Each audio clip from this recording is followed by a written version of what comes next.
on? What's up? You know what time it is. It's time for the best 120 minutes of your day.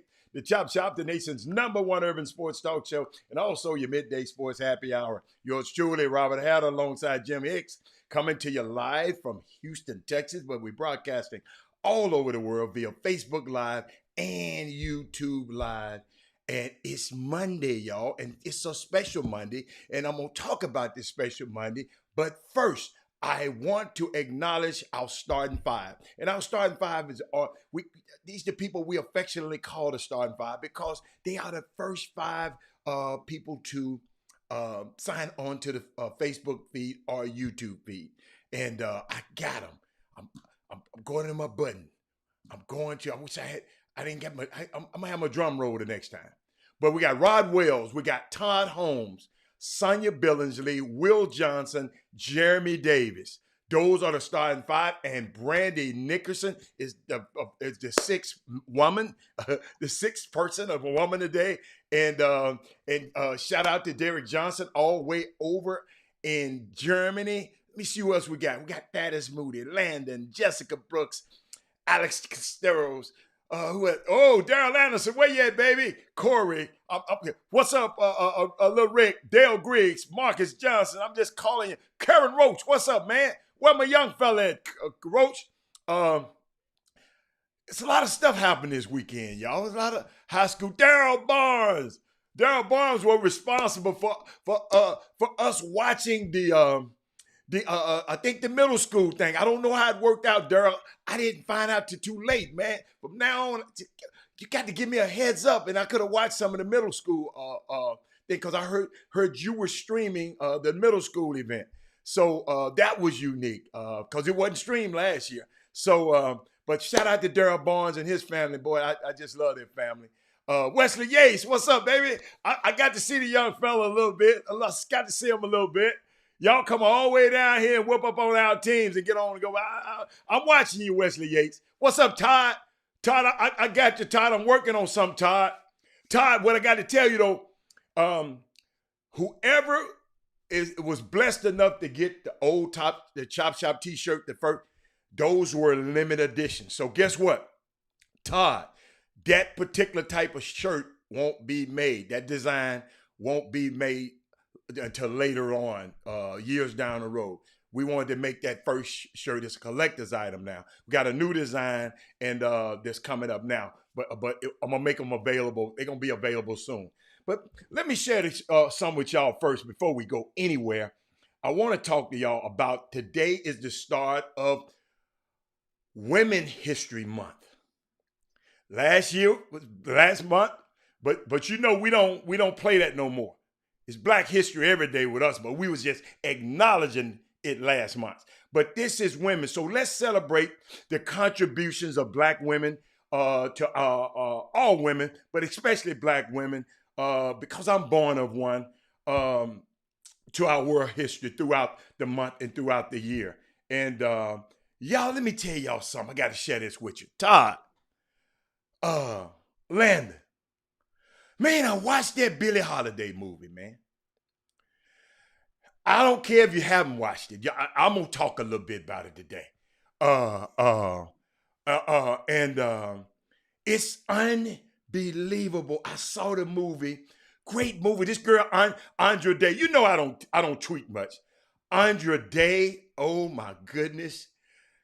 You have to see this movie. Y'all got to understand. It's just a lot. If I don't see, I knew about Billie Holiday. You know, my mom used to play her records. Her mom used to play her.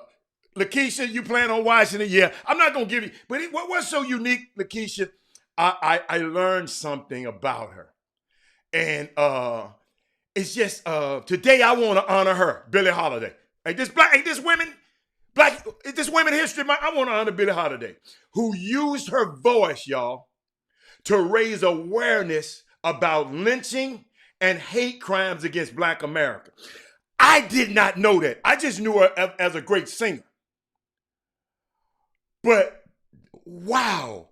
And I'm watching as we work to pass this Emmett Till anti-lynching act. We must remember the heroes who paved the road to justice often at a great cost. You got to see this movie. Mindy, have you seen the Billie Holiday movie? United States versus Billie Holiday. Unbelievable. And let me tell you, they didn't want her to sing a song. This song called A Strange Fruit. I did not know that. I've heard the song. I've read it before, like the lyrics, but I did not know that the government went against that woman to stop her from singing this song. I was wondering what was happening because everything. When I read about it, they talking about she was a junkie, she wasn't it, but she was asking for help. Y'all know how these opioid people are getting help, like when the opioid community now is this the same drug, opium from the poppy plant that's in heroin. They call it heroin, whatever they call it. But I'm sitting there watching her get vilified, and she asked for help, and they wanted to put her in jail. Unbelievable. Let me talk about. Let me give you a couple of things. She said, "Southern trees bear a strange fruit, blood on the leaves and blood at the root. Black bodies swinging in summer breeze, strange fruit hanging from poplar trees." They did not want that woman to sing that song. They talked to her husband, her manager, and everybody to keep that woman. Her husband want to beat up on her. I mean, it's just, y'all got to see the movie, but I recommend. I got a little secret for everybody. Lakeisha, when we watch these PBS specials, like the Black Church and all of that kind of stuff, and we watch movies like this, it's always a book somewhere. It was 40 books written about Billie Holiday. Over the next few weeks, I'm going to give you a couple of, I just don't have them by name, that we need to read about her. Extraordinary woman. What's up, Walter Yates? Walter Yates was in his bag yesterday, y'all. He was alive yesterday. Hey, y'all, let me tell y'all something. I did not know the reason they were bothering that lady was because of that song. They did not want hold up, y'all. It got so bad when she got on the song. If she starts singing the song, the feds rushed the stage to arrest her. It had gotten that bad. And I know y'all want to talk about this basketball, but can y'all wait till the basketball guy come on?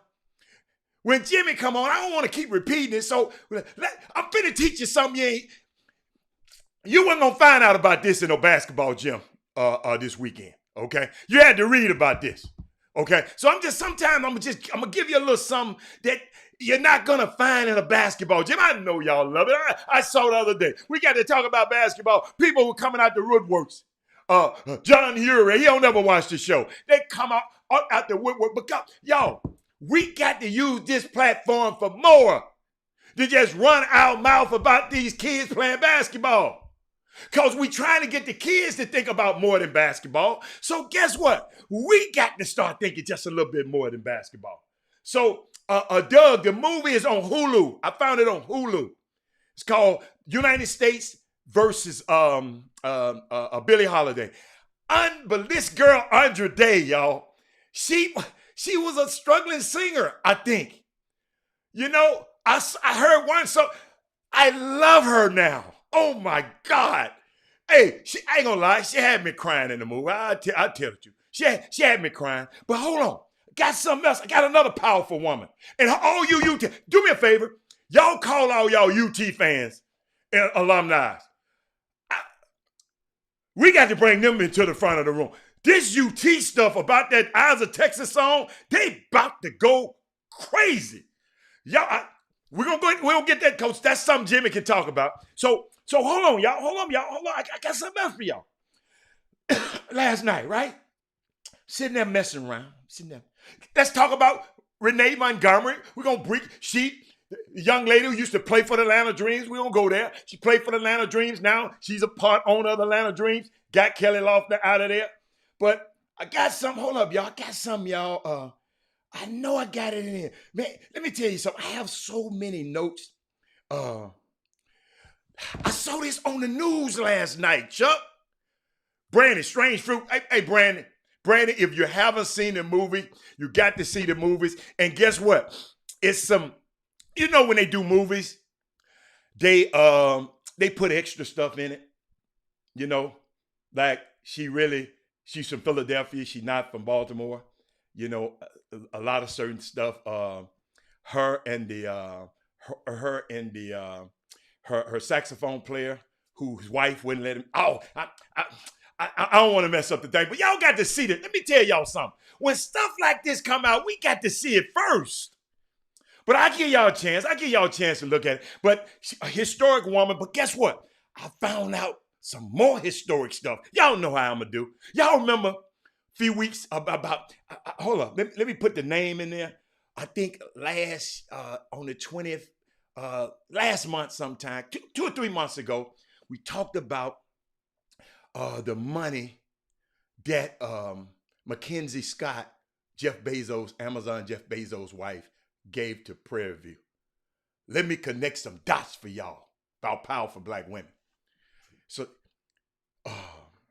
Ruth Simmons, she came a long way from being from a sharecropper shack to the hallowed halls of the Ivy League. One Houston woman has made this probable journey. Her name is Ruth Simmons. I've talked about it before. Y'all follow me. As the first black woman to become the president of an Ivy League college, Ruth Simmons. Don't ever forget this name. Dr. Ruth Simmons is working to bring that status to guess where, y'all? Doug Jones, you on here? Prairie View. So if anybody that met her, if anybody up from Prairie View that met her, I want to talk. I want to meet this lady. See, y'all be wanting to meet LeBron and all them. I know them. I want to meet Ruth Simmons. I don't want to meet LeBron. I've met him already. I don't want to meet all them. I want to meet Ruth Simmons. Let me tell you about Ruth Simmons. She was born in Grapeland. I think it's north of Houston. Her family moved to Houston and she went to Wheatley High School. Thank you, Doug. See, Doug watched the news. Doug, check this out, Doug. Her family, she went to Wheatley. 5th Ward. From 5th Ward to Ivy League. 5th Ward to the Ivy League president of Brown University. But hold on. Her teachers at Wheatley pushed her to go to where? HBCU. HBCU.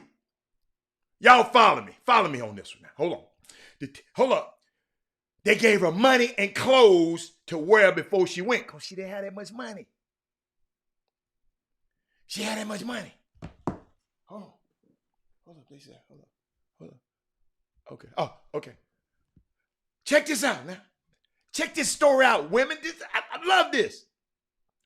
The black women got together, gave us some money, some clothes to go to Dillard. It's community. You remember I was talking about the collective? It's community. She spent a year going to Dillard. Then she also went to Wellesley, an elite women's college in Massachusetts. Let me tell you what you know about Wellesley, in case you didn't know. You ain't gonna get this in the gym this weekend. Hillary Clinton, Diane Sawyer, and also Janet Hill. Guess who Janet Hill is? Grant Hill's mother. She was Hillary's sweet mate. I don't know if you knew that or not. Then she also went to France. This Ruth Simmons, Dr. Ruth Simmons, Doug Jones, as a Fulbright scholar, getting her master's and PhD at Harvard. Hold on. She was hired at Princeton. Remember what I'm telling you right now. She was hired at Princeton. Put a footnote in Princeton, where she recruited more black professors and staff. Put a footnote there. It's very important. She said that she wanted to bring scholars. She wanted to bring, hold on, let me tell you about Jimmy that popped on. She wanted to bring scholars. I see you, Jimmy. She wanted to bring scholars to Princeton to demonstrate that African Americans were every bit as smart. She was in a position of power at Princeton. She brought in black scholars. Watch this, John Newsom. It gets better. She brought in the likes of Nell Painter. Google her. Painter, like the painter. Nell Painter, black woman. Cornel West, you already know who he is. He in the news now. And Toni Morrison. Toni Morrison. I know the ladies know about them books. Check this out. Jimmy, I'm talking about Dr. Ruth Simmons up there at Prairie View right now. Then she went to Smith College, y'all, another upper crust women's college.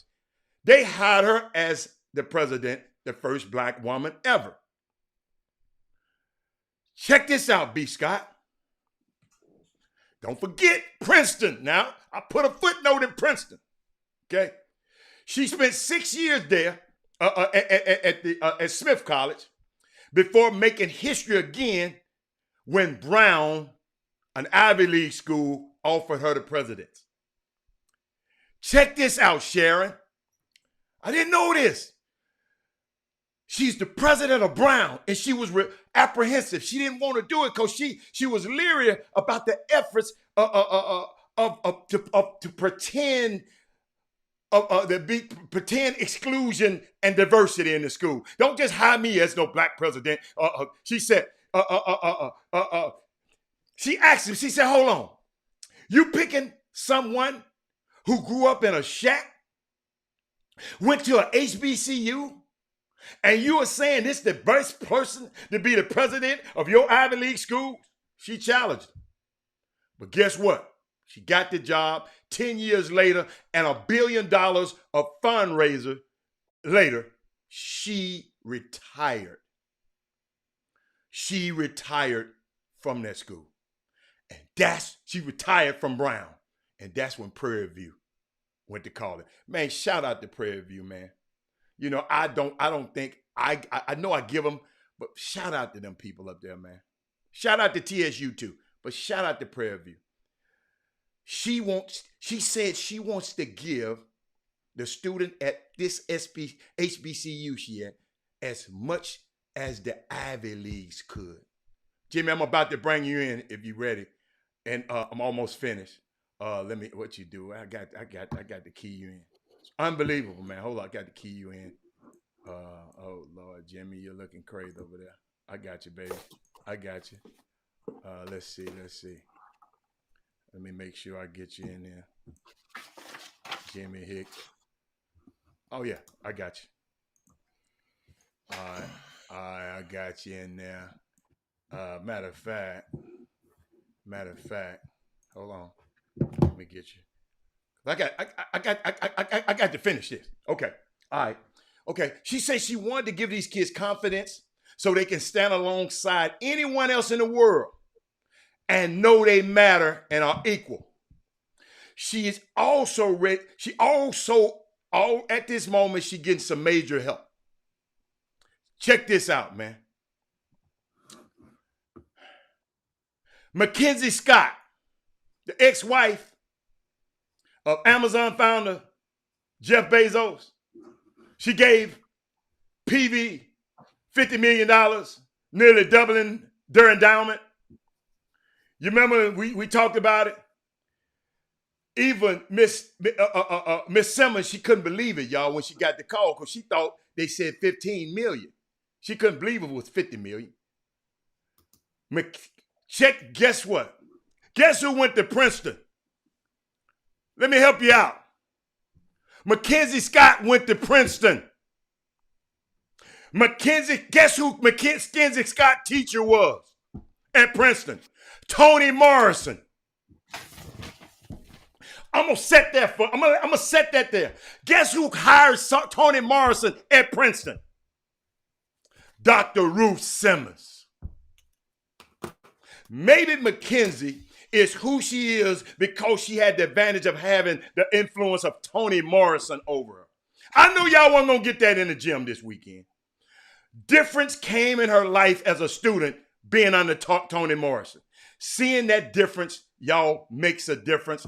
Shout out to Dr. Ruth Simmons at Prairie View A&M. Check this out.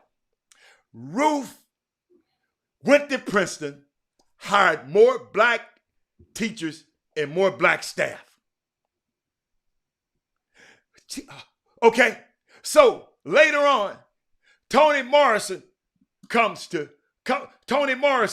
around, and I put it up. I got to put that picture up there before we get out of here today.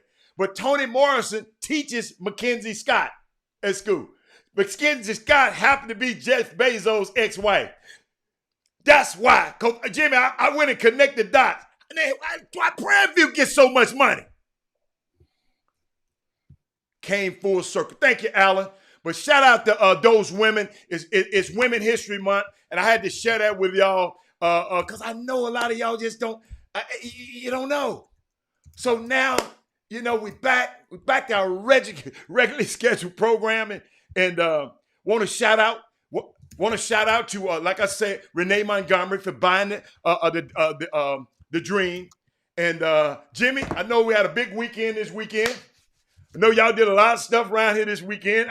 I saw a lot of games, saw some things, and Jimmy, hold up, Jimmy, I want to share this with you because I want to share this. I got an email this morning. We got an email in the Chop Shop email this morning, and I just want to make this perfectly clear.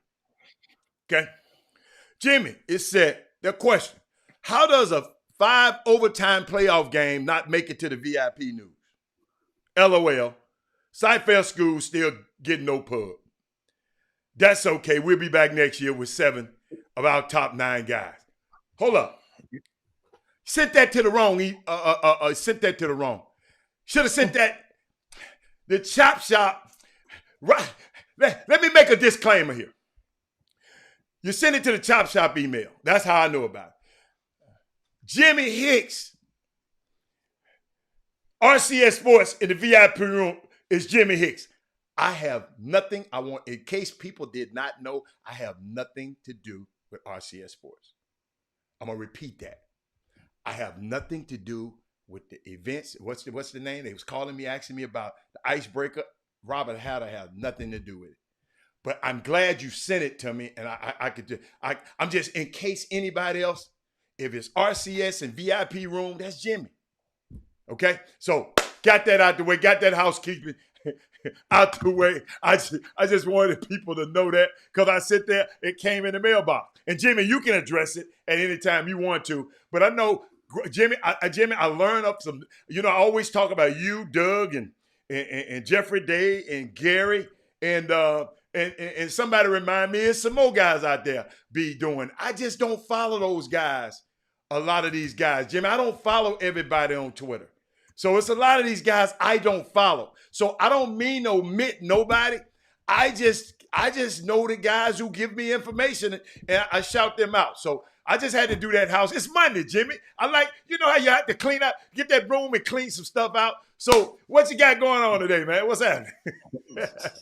Man, let's go in and get it popping. But I think first it's probably time for a commercial break. That way we come on and go and dive right into this stuff. Going to the first break.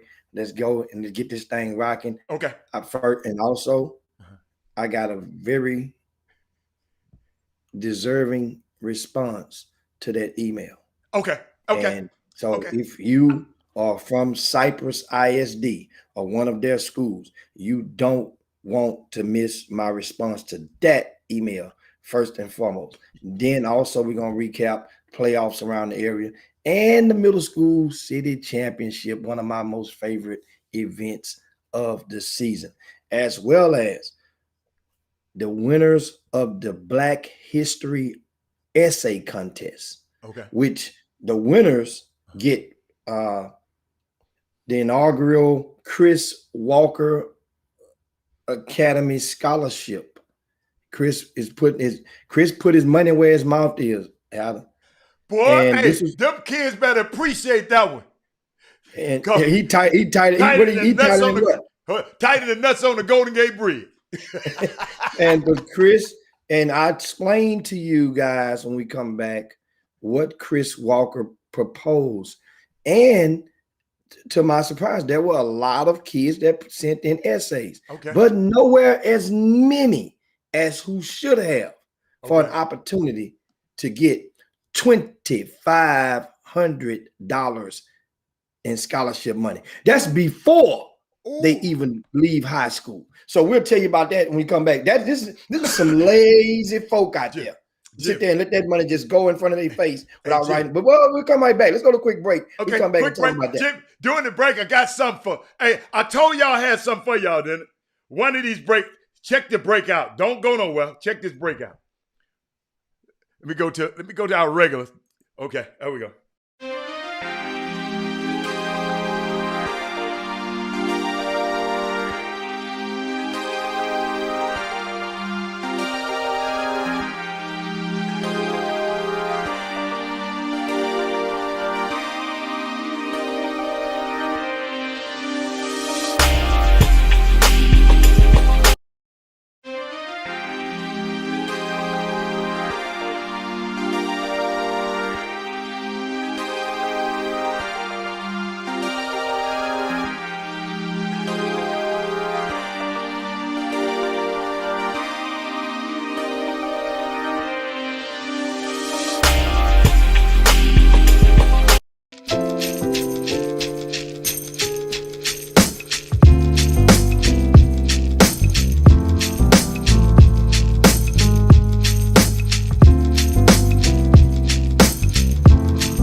Your relationship coach.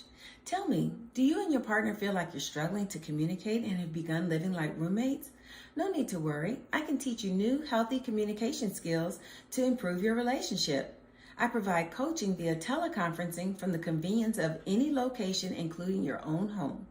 Call me today to schedule your first appointment at 713-597-4499, or you can find more information at my website, www.allencounselinggroup.com. I look forward to working with you. Welcome back to the best 120 minutes of your day. The Chop Shop, the nation's #1 urban sports talk show, and also your midday sports happy hour. Yours truly, Robert Hatter, alongside Jim Hicks, coming to you live from Houston, Texas. But we're broadcasting all over the world via Facebook Live and YouTube Live. And Jimmy, big weekend this weekend. I know you want to address that email and hey, what's going on? Tell me this high school basketball time. Well, I mean, we can go now. Yeah. What you got? Yeah, where we go? Yeah, we go now. I mean, so much in high school basketball comes to the forefront at this point of the season. Normally we save it to the back nine, but this is the jolly old time of the year for hoops around the country, especially in the state of Texas. But first and foremost, get to the email bag and somebody what's the question again? Okay, let me read it. Let me read it verbatim. Great. I like it. It said the question is, how does a 5 overtime playoff game not make the VIP news? That's number one. Then LOL. Sci-Fi schools still get no pub. LOL. Jimmy, LOL behind each one now. Jimmy, LOL. That's okay. We'll be back next year with 7 out of our top 9 players. Go Cy Ranch. Okay. Well, do you think? Right. Here we go. The LOL changes the tone of my response. Okay. But first and foremost, for you to even pose it out there in the playing fashion, Cypress ISD. If you guys don't remember, allow me to remind you. When I would work the deal with the Cube TV Houston on the production part to actually with the responsibility of going and identifying the games of the week. That would be at least one game that was to be played, excluding the big Arctic freeze. Nothing happened that week. Every week leading to the end of the high school season. I went and made a great attempt to spread the love for various school districts to be able to have an opportunity. We're saving some to the playoffs. You couldn't get everybody like HISD. I figured out if Yates had made it, we was going to do Yates in the regional finals. That was the plan. But Yates then got eliminated, so that bumps that off. Well, Cypress ISD, Cy Ranch, and Cy Lakes was the first game that I chose to be televised. So if you're saying LOL-ishly that you're getting no love, there's no greater avenue for exposure of any kid in this city than for them to be televised live. Think about that. Yeah. So that means after doing that, I'm supposed to get a lifetime mulligan for you guys when it comes to exposure, because ain't nothing that a person can write about and put it on the website that don't nothing but 100 people go to see on a damn weekly basis, and it ain't even updated but every 2 weeks. You go figure that math out. It ain't not to mention all of the articles that Jeffrey Day has wrote about Cypress ISD. Hell, he lives in Cypress ISD. He's at your games at least once every 8 to 10 days. And you saying you don't get no love? LOL-ishly. Come on, man. See, because what happened is when you say it, and even if you're joking about it, you're putting somebody's attention to be or swayed in the wrong direction, and that's the thing that I'm telling you about. You can't go like that. It can't. That's good. And Jimmy, you remember now? You told me this. People don't remember what you gave them for breakfast. Hey, that's old news now, Jimmy. They went into 5 overtimes. They give me some more publicity. I mean, you got to understand, Jimmy. Everybody, and it could have been sheepishly. I don't know. Well, it's always like that. I noticed that it's always you get that not just from that person, and it's not. It's period. Right. When you throw stuff out there like that, and I just sit down and think about it, guys. I'm not 25 years old. I'm not 30 something years old. I'm not 40 something years old. I'm 50 something years old. So the kiddie stuff, you can repack that and place it somewhere else or issue it to somewhere else. Think about it. When we were younger, how we were taught to talk or treat or even joke with the 50-something-year-olds. Think about it. That's where I'm at. And I go out of my way often at a very deep discount to the dollar to provide platforms and opportunities for your kids, not my kids, your kids, on a weekly, monthly, annually basis. And it's almost like, think about it. And the second phase of that email is, as you mentioned, Haddle, they sent the email to the RCS Sports email box. No, they sent it to. Let me explain something to you. No, guys. They sent it to the Chop Shop. I'm sorry, the Chop Shop email box. Yeah. Right. Mm-hmm. And I really, really want to distinguish something with you guys, and that is, if on the website RCS Sports, and many of you guys know the RCS Sports website. If you don't, then just bear with us. That's the website. We provide coverage for the Greater Houston area on a year-round basis. Well, I really would like to share something with you guys and how just real quickly, because it what it does is, and I know a lot of times, two things I want to share with you guys. A lot of times things you may not know. And him know not what him do sometimes. So with that have been said, I'm going to share you something, show you how easy it is. How easy it is. And if you think I'm joking, just check this out. Watch this. Watch this right here. Adam, I'm just sharing something to the thing. Let's cue that in real quick. I'm gonna show you something. Show you how easy this is, how cold this is, and how accessible.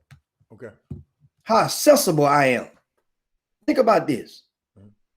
On this website, RCS Sports, this is the front of it. Guys, if you go to this website and you scroll, I'm going down. I'm looking at the arrow. I'm going down. Look. The first article, Howard, what that says? What does that say? Side Ranch, Cypress Park. Yep. Come on. Okay, no coverage. This is an article. If you click on read more right here, there's more. There's a whole article about that particular game that this person is talking about. The VIP news, you have to subscribe. We giving it to you free. Now let's keep going. Hold on. Look at the next game, Adam. Look. What this says. What does it say? Cy Lakes and Cy Woods. I should have kept that. I should have kept this to myself. But keep going. Hold on. I'm not even done. That's 2 games of Cypress schools invading the front of our website. Hold on. I ain't done. Let's look a little further. What's this? He's not done. Another game. What this says? Cy Lakes versus Aldine Davis. Hold on. I'm not even done. Let's go some more. What's this say down here? Another article. Cy Creek versus Travis. Let me tell you something. And then hold on. And then I'm going to take it a notch further. Let's go to the bottom of my website. If you guys never went that far down, by the way, these are ad spaces. If you want to add on the website, that's a shameless plug. No, it ain't no shameless plug. It ain't shameless. Ain't no shame. There you go right there. You can advertise on the front of that website for less than $25 a month. Now, mind you, and we have thousands that visit that website every week. Now, let's go. At the bottom, Heather, do you see what I'm showing you at the bottom of the website? Contact us. You see this number right here? Yeah. What I'm going to ask, if somebody out there, like the Sugar Hill gang you sell, go ahead, my friend, somebody, anybody, everybody, just dial that number right here, right now. Just dial it. Anybody, dial that number. I'm just curious. Seriously. Somebody just dial that number right now, 713-539-1067. If anybody can dial that number right now. Somebody call you yet? Just dial it. I mean, you can dial it, ring 2 times and hang up. Just dial and see what happens. See who answers that phone. Meanwhile, as waiting on somebody to dial, because 8 seconds. Listen, Hal, you hear that? You hear that? Hello, this is Jim Hicks speaking. That's another one. Hello, Jim Hicks speaking. Hello. May I help you? This Dale. I'm calling this number. Okay, thank you. That's all. See, thank you, Miss Dale. Now, I just wanted to prove to you guys that number comes directly to my cell phone number 1. Another call coming through. Hello, Jim Hicks. May I help you?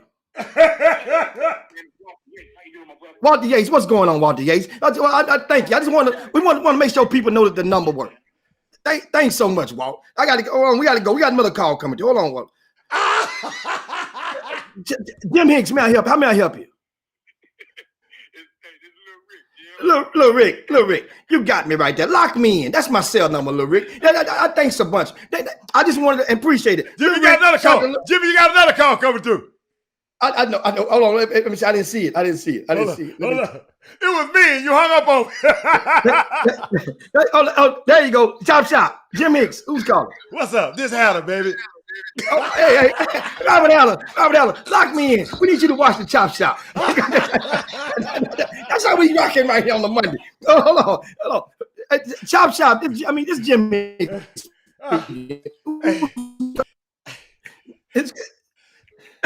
Hey, y'all crazy. Can I get off the Jim Mix calling? Who's calling? It's Jim Mix right now. This is bad. Hey, man, what's going on, man? Lock me in, man. Thanks for calling the Chop Shop. That's how you, then you guys see, thanks a bunch. Now you guys see, for anybody has no reason whatsoever to send an email about RCS Sports to anywhere. You could text me. You could call me. I am indeed one of the most accessible persons in the business. You know how people become accessible? How you can take it off. Hold on, one more thing I want to show you guys while you're there. Right. One day I'm gonna go to the top of the screen, and they still calling. They weighing us out. We got the point across. You guys, y'all can stand down. Like the president say, stand down. Stand down. That man said stand down. Come on, man. No. The former president. Okay. Stand down. Now, right here where it says search our site, I'm going to explain to you guys something. On search our site, right? This is a very important piece of RCS Sports that's often overlooked on a lot of people's computers. You would go in here.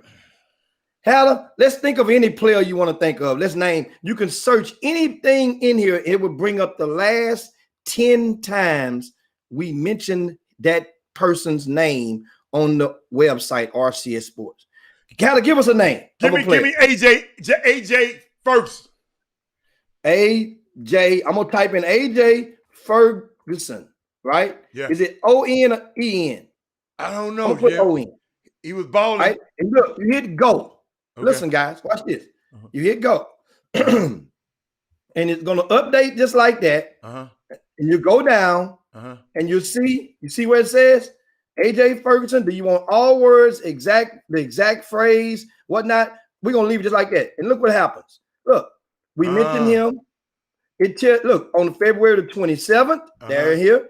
On February the 15th, right there. Well, that's Jordan Ferguson. That's Jordan Ferguson. Then on February the 4th, we mentioned him right there. You see, every player you can think of, if you are ever curious as to how much love that player or how much ink that particular young man has received on RCS Sports, all you have to do, once again, go up to the front of the thing, type in a person's name in the search box, and trust me, that will save you a lot of time. Also, while you're there, we want to give a shout to Alex Cisteros. Yes.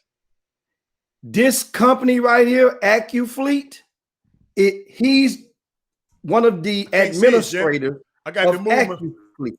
Okay. I couldn't see it. They are hiring right now. Okay. $15 an hour. You can go. They part of the things what their company does. Read it says it on the thing. Just click on that. It'll take you to their website. You want somebody that's interested in working at the airport, cleaning out the airplanes. Oh, that's good. Cleaning out the cabins. So this company has a contract with the airplane. That's awesome. And they're providing opportunities for Chop Shop viewers to go and be able. Everybody gets. It's somebody in all of our families. Thank you, that Alex. That need employment. Yes. That don't have a job. Yeah. But anyway, you can click out of that. I just wanted to make sure. That was all right, man. Thank you, Alex. I want to give a crash course in tools that's on RCS Sports that a lot of people probably have went overlooked or unnoticed or underutilized, and those can help you as you navigate through that website. That website is updated today. There's stuff in the VIP news. Doug Jones was rocking on it early on. And has recaps from the Beaumont United game, a couple other games. He has recaps in the VIP news, but that's how we roll. Jimmy, I want to talk about that search bar. I had some people talking about he be hating on my son. He be doing this. He be hating on my son. And I went and put the son's name in that damn thing in that search box. And just showed it to him. And they ain't had nothing else to say. What they say? They couldn't say nothing because their son's name was listed so many damn times in the damn thing. I said, Why would a dude that hates your son write this many damn times about him? Sometimes we don't, and let me tell you something. In their defense, maybe, Jimmy, sometimes people don't. Jimmy, you got to understand. This stuff we offer, this chop shop, this stuff we offering these people right now, people usually have to pay for this. We giving these guys can just come on here and just say what the hell they want to, be disrespectful, and say anything they and expect for me and you to just come back the next day. Sometimes, Jimmy, it's biblical. It said a prophet is without honor in his own hometown. People like Derek and that is Moody, and the people in Memphis saying, man, I wish we had this in Memphis. Jimmy, we just spoil these people, man. Some of these people, they so used to it. They so used to us talking about them. They didn't even see that all the size teams were listed on the same site that they said. That's not Jimmy, they went in the VIP room and overlooked the front page. That's what happened. You know, if anything, somebody probably should have came out and say, that's all y'all talking about is Cypress team. And I probably put the stand down because Jeffrey Day wrote about every game he wrote about from last week was a Cypress team. But in his defense, I assigned and approved for him to go and be geographically favorable to where he resides. Meaning there's games going on in Cyprus at the Berry Center. There was a doubleheader, and then go out. That way you can. It takes less time to drive home. Jeffrey Day has a family to take care of. He has a son that's a freshman in college. He's off away, but he has a daughter to get home to every night. And so I think about that. It don't make sense for you to be driving all over, driving down to Summer Creek High School on a regular when you need to. You can be over there. If the theory holds true, how people say this city is so big, one person can't cover it all. Well, that means Jeffrey Day can primarily, what comes first, take care of your side of town. That's why and Doug Jones is getting into the same adage. What comes first, take care of your Beaumont, your Beaumont, Port Arthur area. Take care of them first. Right. Trust me, we'll get the rest of it. That's the thing about it. And I know, like I say, it was a LOL, but it was a learning. That was a teachable moment. It was great. For a lot of people. And Jimmy, I love the letter. That's why I read it. Whenever y'all got to realize, whenever I talk about something at the beginning of the show, it's very important. That's why I read the letter. It's very important. I don't want to discourage you from writing the letters. We just trying to get you to understand. And Jimmy just gave it to me. I mean, I can't get it no plain. And I didn't think I was going to get the whole presentation. I didn't know we was going to get all of that. But I just, I'm glad. I hope we made it perfectly clear. But Jimmy, I've been watching this. You know I am about the Facebook feed. You know about the feed. People been mentioning kids' names or people's names. I explain why you mentioning the people's names. They just, like one lady, I just said, I'm trying to find her name, Jimmy. Ashley Sutton, she said Jacina Collins. But she didn't say nothing. What about Jacina Collins? Then somebody else just naming some kid. Y'all got to explain when you put it on here. I don't know who you're talking about. So be a little bit more, just be a little bit more like right now, Jimmy. I think somebody's talking about some middle school kid. Well, we're gonna talk about at the top of the hour. Okay. We got the guest, and we got not a special guest, but I just got the word because ironically I talked about it in the last segment. I hinted on it, and that is about Chris Walker offering to give away his a scholarship to a player who wrote the best Black history essay. It was Black History Month, which was a great thing. What grade was it? It was really primarily for 8th graders, but I think Chris never distinguished that 7th graders weren't eligible for it.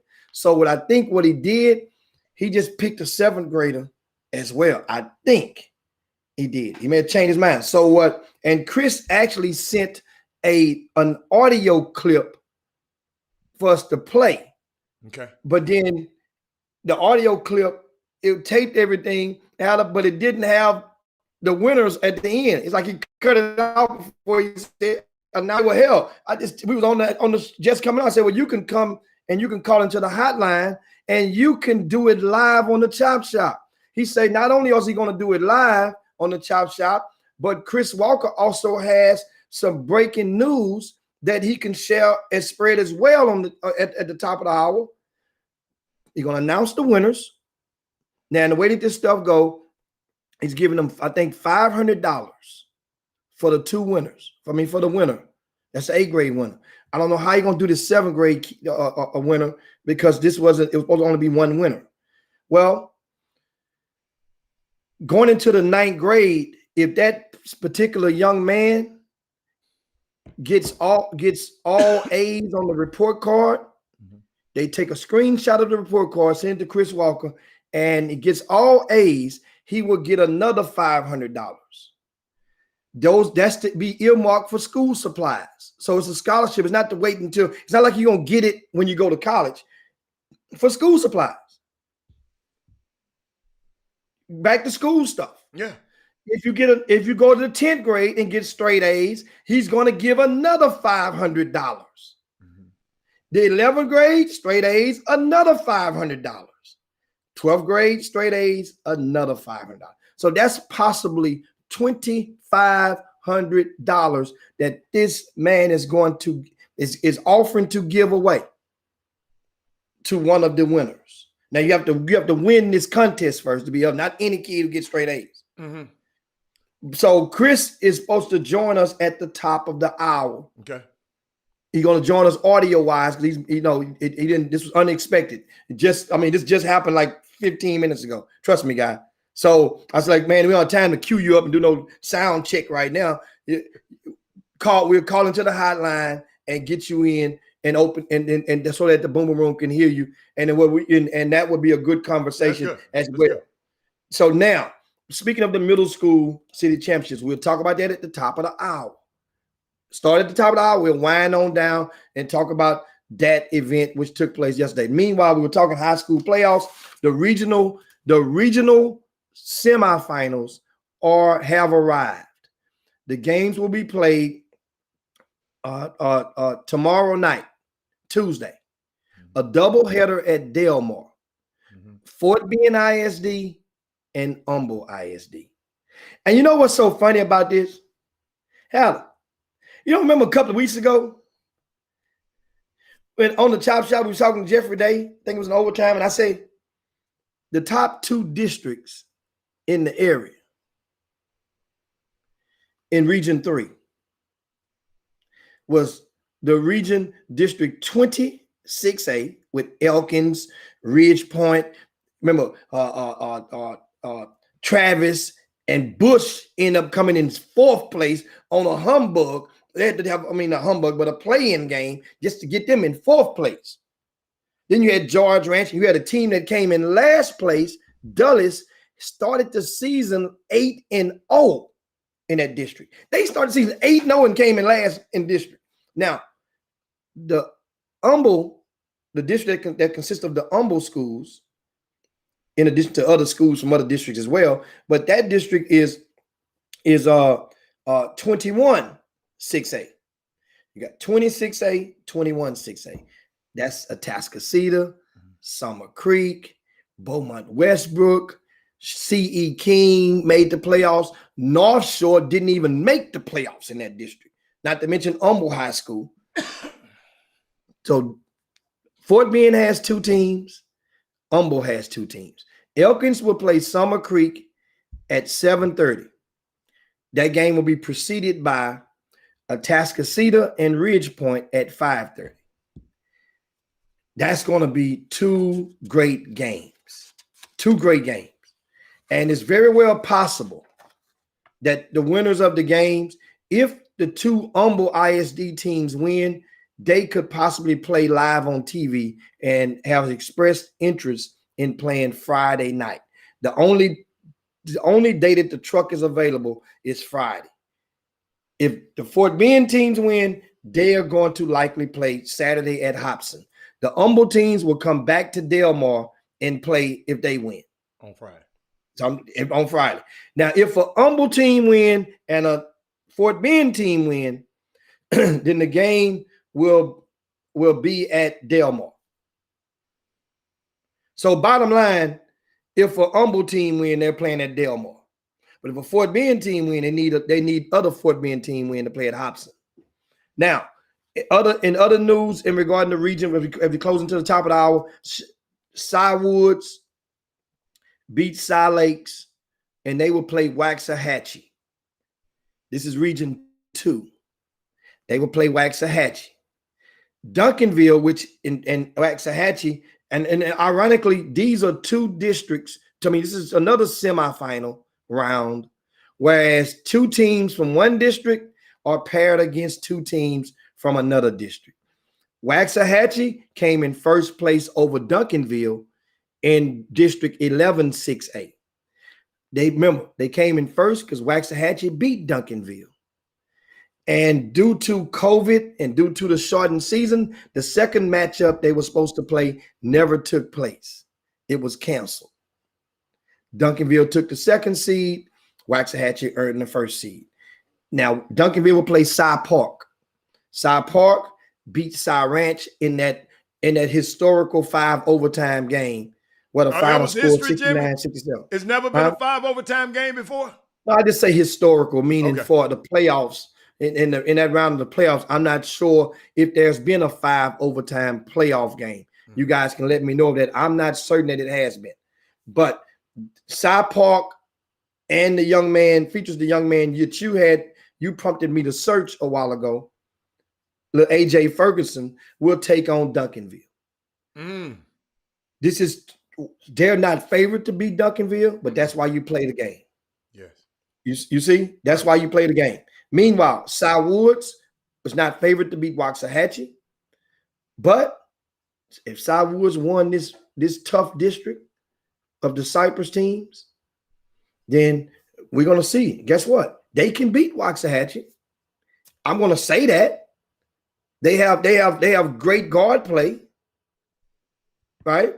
And so we'll see how this thing goes. And on that, now in 5A, Beaumont United survived a hell of a scare from Manville the other day on Saturday afternoon. Jimmy, what was it? The Manville people talking about they was cheating. I got the video, but I don't know. I don't know if I played it though. I didn't put it up there. What you cue the video? Let me see what you're talking about. I actually arrived and went to that game. I had the middle school championships going on. I made it there at about in the third quarter. I got to that game, and the beginning of the fourth quarter, got up inside of that game, and it was a hell of an atmosphere. It was rock. It was good and humid. The coach, it was an old-fashioned. I hadn't did. Hold up, it's gonna be a little rough cut, but y'all, I'm gonna show you. Hold up, hold up. Let me see. Oh, I got to turn my Bluetooth on, then I can be able to send it to somewhere. But it was just unique, man, because it was a little testy around there, Jimbo. I'm watching the people in the stands. They look like they want to do it or something. Or you don't have it. No, I got it. I'm queuing it up. Hold on. You know it. You know while the show is on, it's gonna take some special ingenuity right quick. All right, here we go. Now, meanwhile, while he's queuing it up, Katie it's about to come on now. Plays Goose Creek Tuesday 7 p.m. Say it again. At Campbell Center. Hold on, let me see. All right, there we go.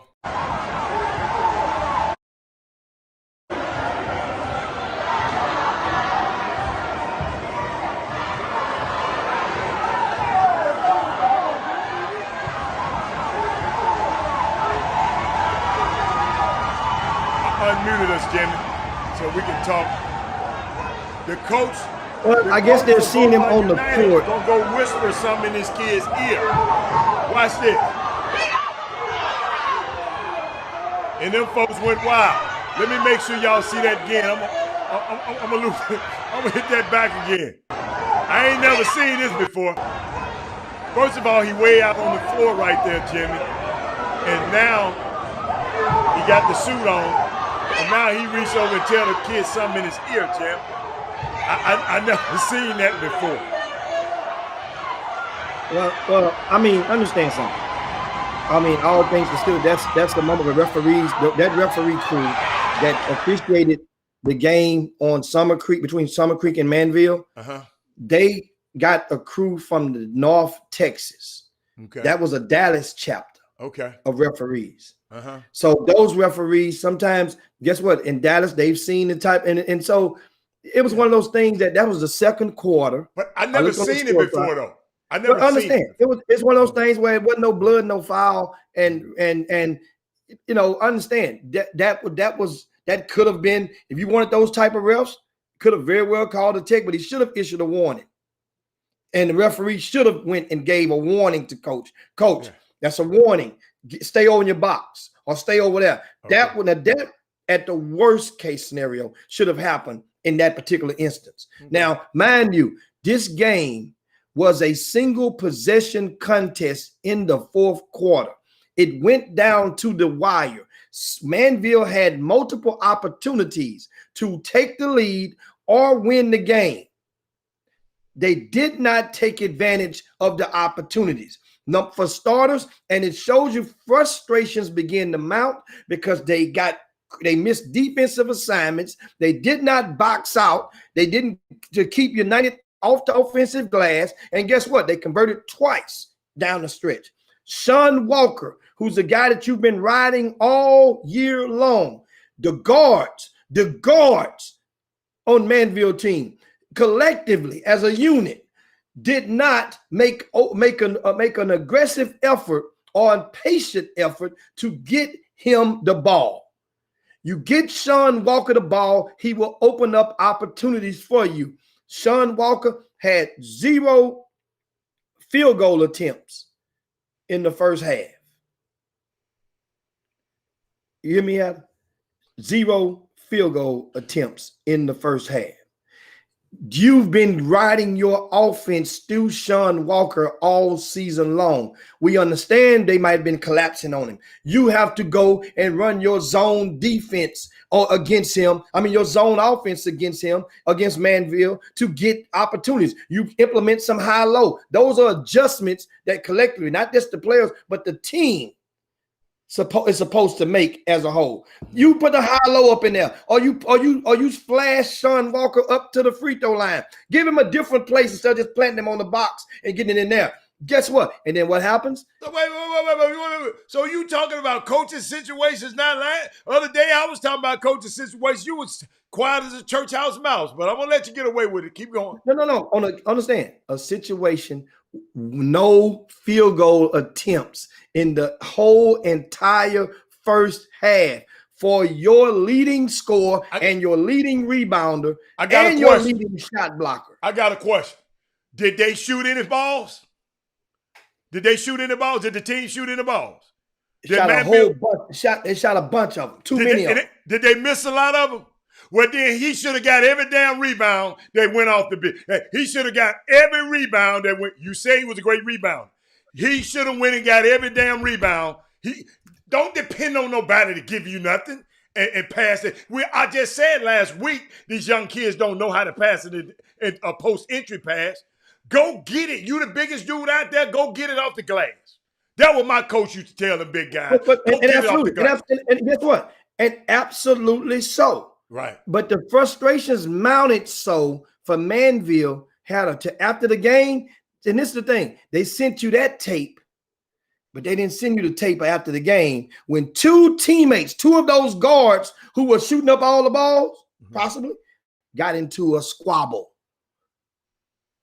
2 teammates after the game got into a brawl that prompted family members to go and converge into that some people fell on the ground. So it was a rumble over there. That's what they call a rumble when you're tussling and fall down. And it was embarrassing. It was already on the back end of heartache for the team. And then you see the finger pointing from different people blaming the coach right there on the scene. Hold up. And hold once up, again, hold up. Jimmy, stop the presses, Jimmy. Yeah. Well, Keisha Hayes said 2 teammates did not get into it.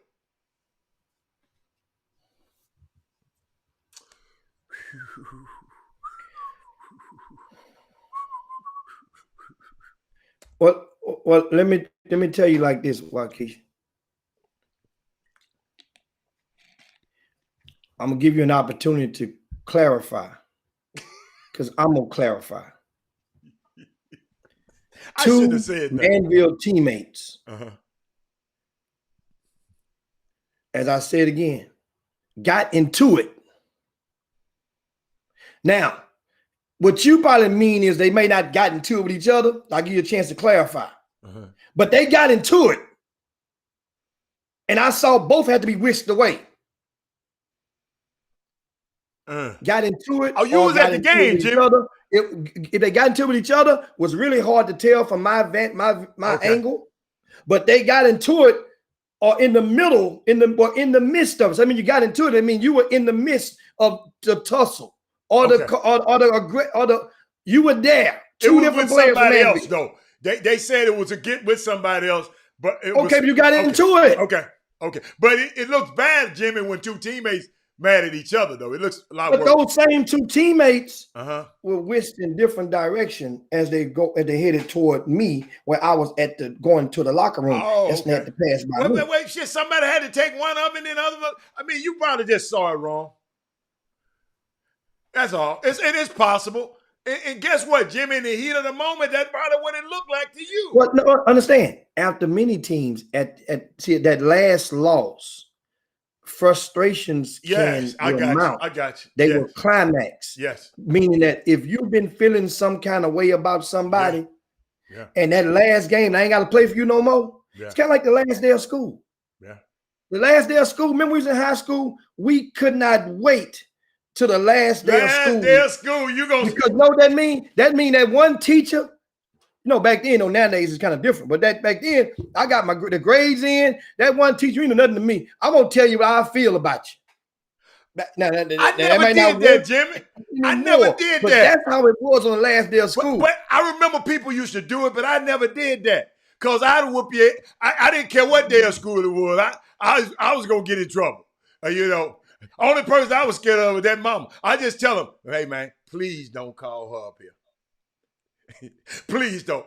So she gonna come up there and whoop you right in front of everybody. I mean, you kids got it easy these days. Oh my goodness. But that's you not. Okay. Well, they didn't. Okay. It wasn't 2 players arguing with each other. Okay. All right. Now once again, okay. I just said. You just said, yeah. That they got into it with somebody. Yeah. Okay. All right. Understand. 2 players from Manville, and I say it again, at least 2 players from Manville got into it with somebody. I say got into it. And people fell down in an effort to maybe even break it up. Now you run to the scene and you slip. So multiple people fell down. So it was a spectacle. Okay. So I called it, and I used the term a rumble because you fell down. I didn't say they were fighting. Never use that word. But see, what happens is you guys are not paying attention. I tactfully used the word. How many points they lose by? I think it was 5. Okay. 2 possession game. Bowman United, Manville. You say he had third. I ain't say he didn't hit the glass. Jimmy said, see, that's what y'all with this selective ass listening. What I said was, Jimmy said he didn't touch the ball in the 4th quarter. Listen to me. I say he had no attempts in the first half. No Okay. shot attempt in the first half. Okay. So, but I asked you a question. Did somebody else shoot the ball? Well, go get if you had 13, he should have had 30. Let me tell you something. In these days and times, That's what. Sometimes you got to listen. 13 wasn't enough, Mr. Hayes. If you want to win, 13 wasn't enough. If Jimmy said the best player on the team, that's what you told me. I'm just going by because I haven't seen Manville play. I watched it briefly the other night. And I didn't see what you saw, Jimmy. I didn't see a bunch of kids jacking the ball up. I didn't see that.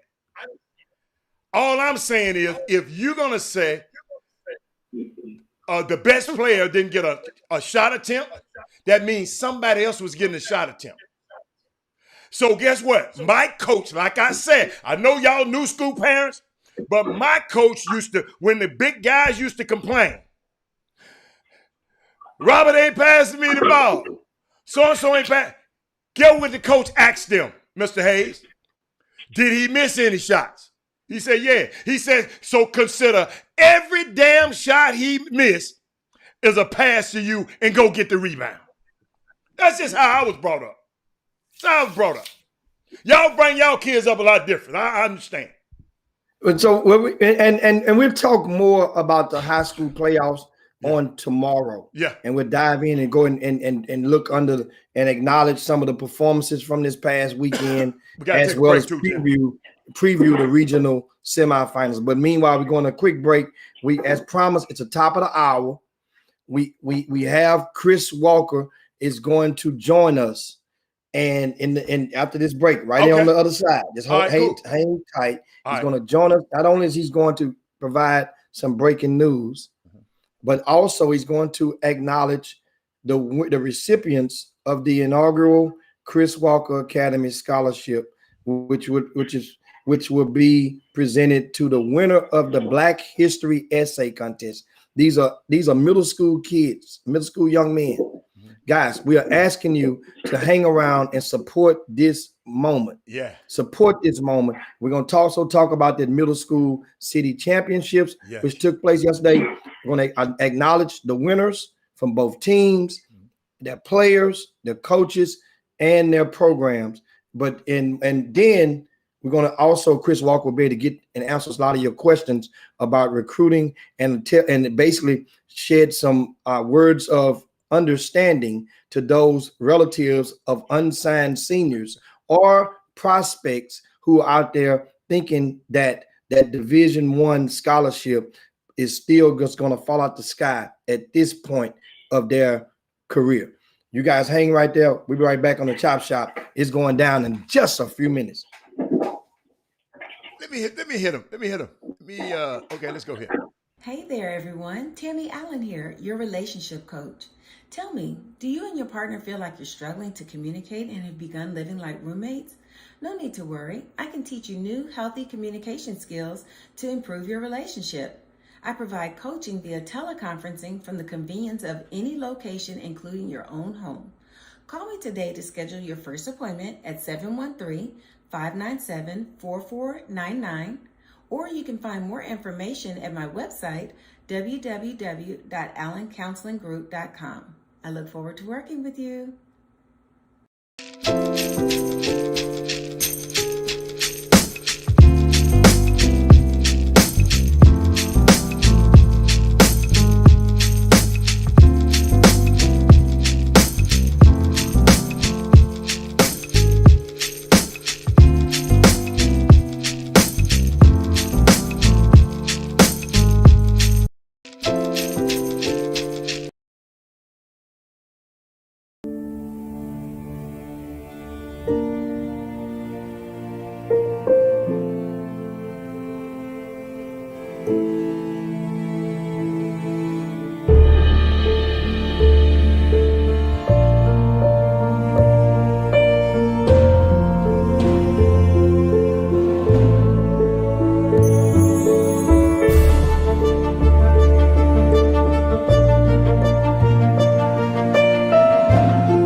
the best 120 minutes of your day. The Chop Shop, the nation's #1 urban sports talk show, and also your midday sports happy hour. Yours truly, Robert Hatter, alongside Jim Hicks. Jim Hicks, let me tell you something.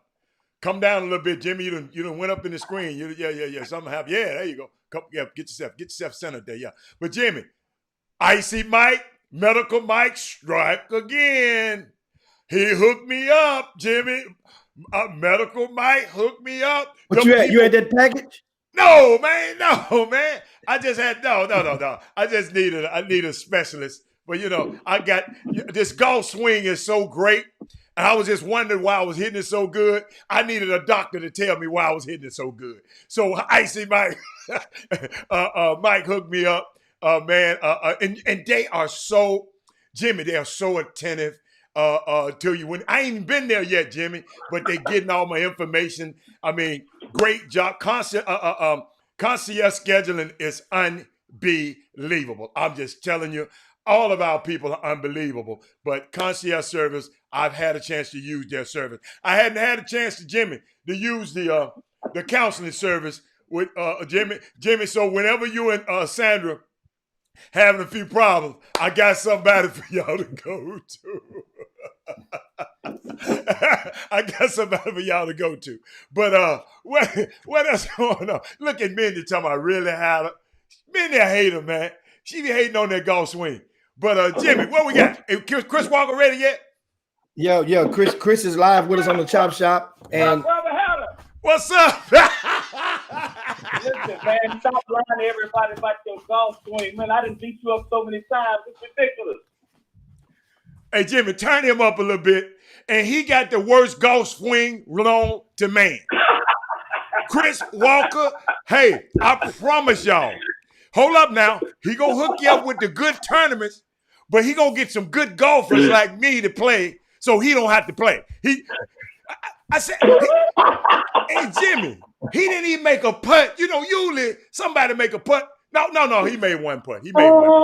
Yeah, he made one putt. My bad. What's up, C-Wall? Oh my God. What's up, fellas?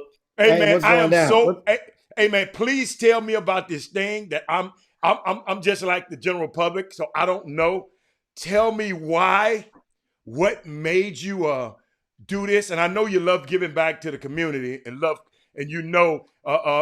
I gave a adage the other day, Chris. It's better to build a strong child than to repair a weak man. And you're doing these things to prepare and strengthen our youth. Tell me what made you do it? What happened? I mean, it's just a part of who we are. It's a part of who you guys are.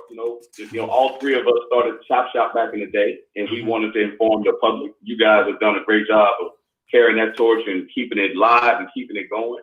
Right. And Hattie, you've always been one to give back. The people, they know you from Memphis. You know how it is. Not necessarily saying Memphis is a bad place to live, but we come from different areas. We understand, how young kids can be led astray, and you've done that in the NFL with guys that have tons of money and stuff. So you've given back at every level. Jimmy obviously has done it with RCS Sports. I've been knowing Jimmy forever, and him even put this middle school tournament together. And we all have, myself has been a coach and giving back to kids. I've coached AAU. Like that's who we are. It's servant leadership. And when you die one day, I'm going to definitely rest.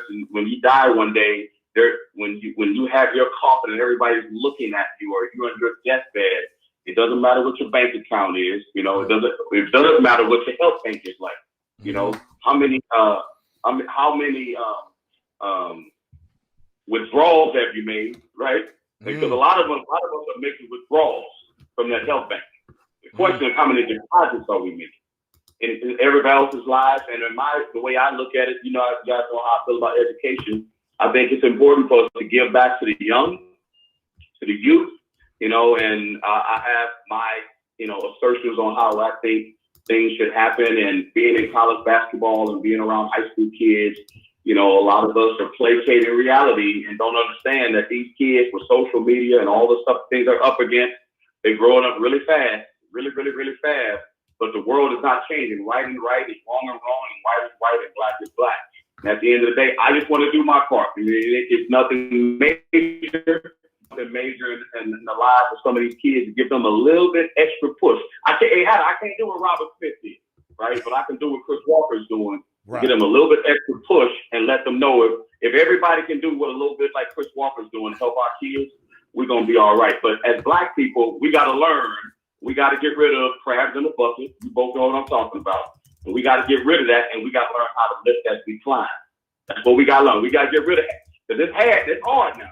It's hard for us because it's been instilled in us, right? But we got to learn how to lift as we climb. And that's the most important thing. I had to remind me to get back to that because I want to talk about you. I know you don't. I don't know if you like Shannon Sharp, what he said about my guy from Pittsburgh today about black coaches and jobs. Unbelievable. But I want to get back there. That's why I'm doing what I'm doing. I didn't see it. I want you to share that with us. What else you got, Jim? Oh yeah. Jim. Yeah, and so the middle school city championships, as we mentioned, we have live with Chris Walker on the Chop Shop, and Houston native Chris Walker, Milby High School, of course Villanova, and the college coach for 2 decades plus, including the head coach interimship at Texas Tech University. He's now in the broadcast booth. He's now working with CBS Sports, where he's been for the last few years, and we're talking about a young man, Chris. You have breaking news. Speaking of CBS Sports, I mean, something just happened last week with you that prevented you from coming into Houston, where you're supposed to be down there with these youngsters on this weekend. I was supposed to be there, and I was very upset that I couldn't make it. But when you're a broadcaster, man, you're working those games, and even during COVID times, it's been real tough. So I've been stuck up here in New York, and you're doing a lot of games remotely. I don't know if people understand that most of the broadcasters are not at the games. If you've been watching, some guys do it from home, but at CBS, we have a satellite area in New York and Florida and California, so guys are doing games from there. So I've been blessed to get a lot of games because I'm local. But got an opportunity the other day because, when you work, you want to get to the studio. You want to get where Clark Kellogg is. You want to get where the big dogs are, the Barclays and all those guys. And got an opportunity and found out that I'll be involved in March Madness moving forward with studio and CBS. So, just blessed to be in a position to have an opportunity to do that. And the one thing about it, there wasn't like the people ahead of me weren't good. At the end of the day, there are a lot of good people that never get opportunities. And I've told people all the time that how to love this promotion doesn't come from man. So it comes from God. So if you just do your job and you honor God and you keep him first, your opportunity will come. He'll move whatever mountain out of the way for you. You just got to do the right thing and not worry, because worry doesn't help you at all. So if you check CBS, you may see me. I don't know how many times, but you'll definitely see me moving forward in March Madness and on up to the Final Four. So very blessed to be a part of the program. And so, Chris, I got a question on that. So it would be like those CBS analytics shows, like the show that lead up to the game. That's what you're talking about? Exactly. Halftime. Yeah. Like that halftimes and pregame shows and stuff like that. Okay. Yeah. All right. That's all. Yeah, normally I just call the game.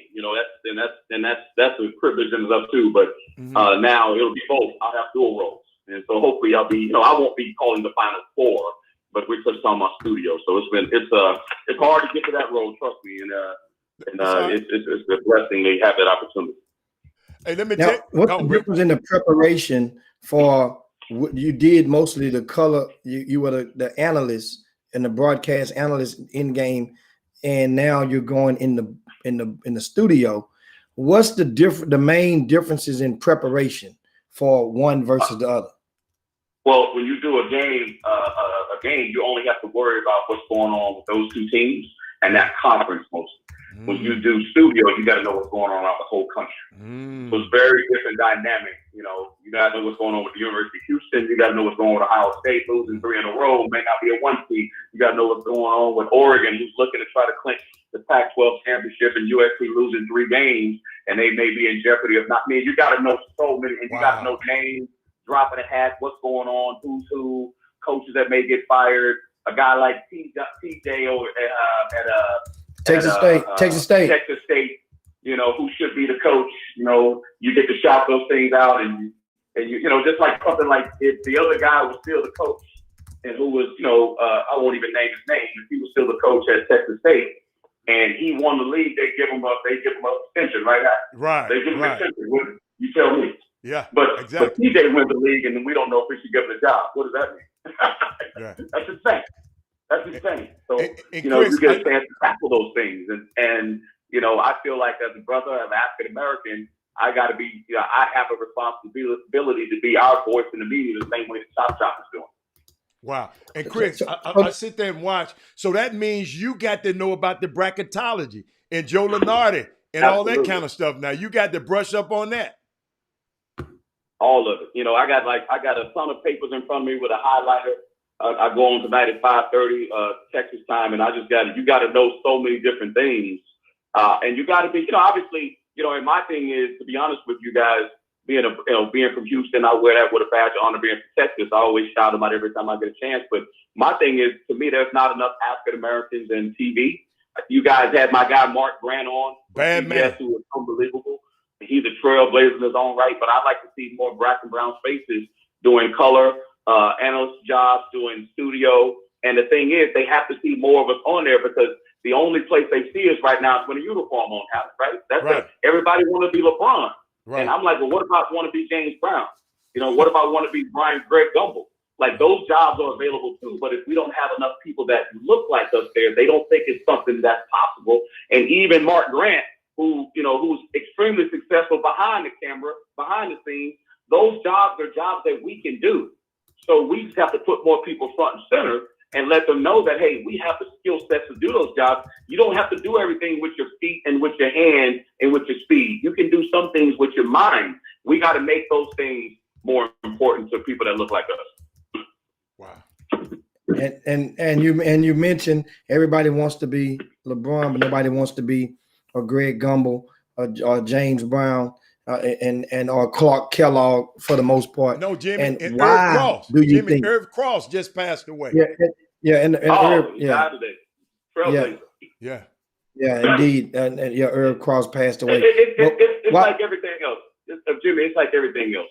You see, Robert Hatter, contract advisor. Like, people don't realize Robert Hatter is a very educated person. Yeah. But they all want to be Penny, and they don't realize that, hey man, being Robert Hatter ain't a bad life. Sure, but they all try to be Penny, and they fall short. Right. And then they end up doing something that they never thought they'd do in life. Because we never hear about that side of the story, right? We only hear about Penny. We don't hear about all them thousands and thousands and thousands of wannabe Pennies that never make it. And at the end of the day, it's not about dream killing, right? It's not about dream killing. Because you're trying, and I don't want to be that guy, because Hatter always accused me of being a dream killer. But what I try to tell guys is, I want to be an NBA player. But you know what? You can be an NBA coach. You can do analytics. You can be a GM. You can be an assistant GM. All those jobs are filled by somebody. But unfortunately, in our culture, we all got to be the dude in the uniform. And that's the problem, because basketball is the hardest sport to make it in professionally. Period. And because there's so many professional leagues, see, unlike the other sports, basketball has so many leagues overseas. It's so global. It makes everybody think they can get to Europe when they got 2 players per team, and they might be making as Damon Stoudemire, I did one of his games. He said something unbelievable. I don't want to kill one of my kids. These kids are crazy, but this dude on Instagram posting like his life is great, and he's making $400 a game. You know what I mean? That's that social media stuff. Basketball is hard. It's a hard hustle. And when you look at these dudes that's making it, I'll give you a little piece of advice before I jump off this last piece.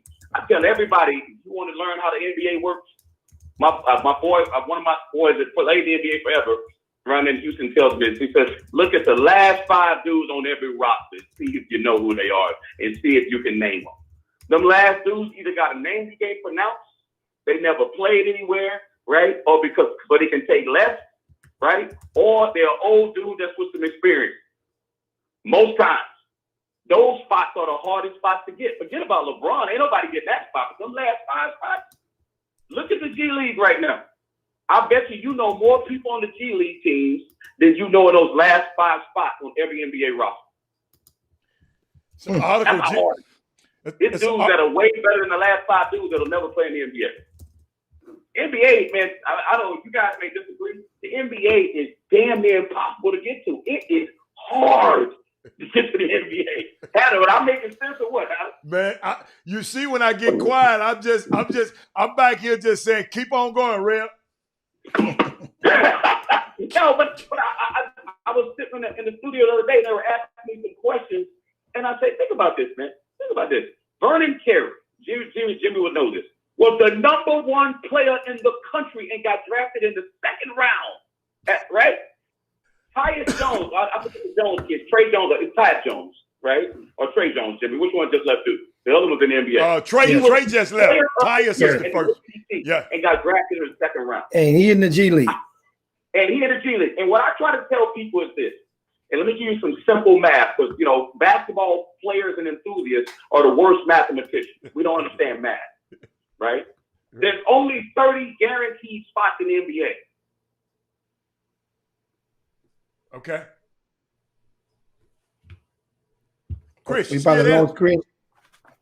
Rev gonna call back in a minute. 30 guaranteed spots. But Jimmy, what I looked at the other day, man, that G League is full of dudes. Then Jimmy, they got about 4 dudes that they saying might even come up to the pro level. Is he back yet? He coming. Yeah. It's unbelievable, man. That's why, let me tell you something. When you see a guy that on the NBA roster like Laurie Dotson's son, Damon, man, it's unbelievably blessed. Because Chris back? Yeah. Chris, we got Chris walking back. Go, Chris, you said 30 teams, Chris. You said there are only 13 slots, and then that's when you lost your head. You can continue from there. 13 slots. No, I'm saying like in the end, there's only 30 first round draft picks. 82% of those in the second round don't make it. So basically being drafted in the second round is like a placeholder. They got to pick somebody. It doesn't guarantee you're going to make it. Right, Hatter? Only the first 30 guys are guaranteed. Right or wrong, Hatter? That's right. Right. So think about it. There's 350 Division I teams. Mm-hmm. They all get 13 scholarships. That's 4,500 kids. Right? They're all eligible for the draft. That's not counting European players. Mm-hmm. So you got about 5,000 dudes or more eligible for that draft on only 30 spots. You got people sitting around in college. Think about it. There's 36 leagues. That means there's 36 players of the year. Times another 5, that means there's a first team all conference, and there's 5 guys usually on every first team all conference. That's almost about 175 kids. Still, only 30 people get drafted. Now, let me make a point. If you're the 3rd leading scorer on your college team, and you don't go to a blue blood like a Duke, or Kentucky, or Michigan State, or Kansas, and Kansas don't have anybody like that this year, and neither does Michigan State. So if you don't go to Duke, or you don't go to Kentucky, and you're just not a straight up or Florida State, but you're just a ridiculous athlete, and you outperform your analytics, you're the first, think about it, the player of the year in the ACC got drafted in the second round. Whereas the player of the year in the Sun Belt got a chance. Now, if you're the 2nd leading scorer on the 5th best team in the Sun Belt, you're not going to the NBA. Stop this nonsense. All you AAU coaches and trainers and parents, y'all need to stop this nonsense. You're not playing in that league. That league is not for you. Right? It's not. You can't be the 3rd leading scorer, and I don't want to say teams, at Stetson and think you're going to the NBA. Stop it. Chris, I got something for you, Chris. I'm just being honest. Chris, can you hear me? You know? Chris, can you hear me? Yeah. I got something for you. I was reading this information they were sending me, I think yesterday, and it was just talking about the team Ignite. That's the team that Jalen Green and Kamunga is on, and they said how this team is putting former first rounders on notice. In other words, and Jimmy, and they said something, Chris. You got to hear this, Chris. He said based on data dating back to the 2003 draft, compiled by ESPN Bobby Marks. Check this: 30% of first-round picks don't make it to the end of their rookie scale contract. Chris. 30% of them don't make it, either the final year or 2 of their contract being declined. Then they said, looking at the 2016 NBA draft, 2016, that's not too long ago, Jimmy. 14 of the 31st round picks failed. That's half to see one or both options of their final 2 years of their contract. The second highest mark since 2003.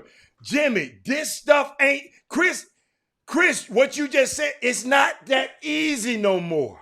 I mean, it never been easy, but it's even harder. I'm sorry, Jimmy. So Chris, you mentioned the AAU coaches and the grassroots and the people of influence. Mm-hmm. Why are people, if these are the facts, then why are so many people selling the fiction? Hey, listen, man. I honestly, I know it's gonna sound crazy. I blame the NBA, right? But I also blame society too. Okay. And then I'm gonna put another part of blame on our culture. And I'll start with our culture. You know, it's Black History Month. You know, I awarded the scholarship for the Chris Walker Academy. Yes. Why is it that we internally, and people can disagree with me all they want, but at the end of the day, when they hang up on the show today, they know I'm right. Why is it that we only cherish the guys in our community, people in our community that can either rap good, rap well, run fast, jump high, or hit hard? Right? Why is it?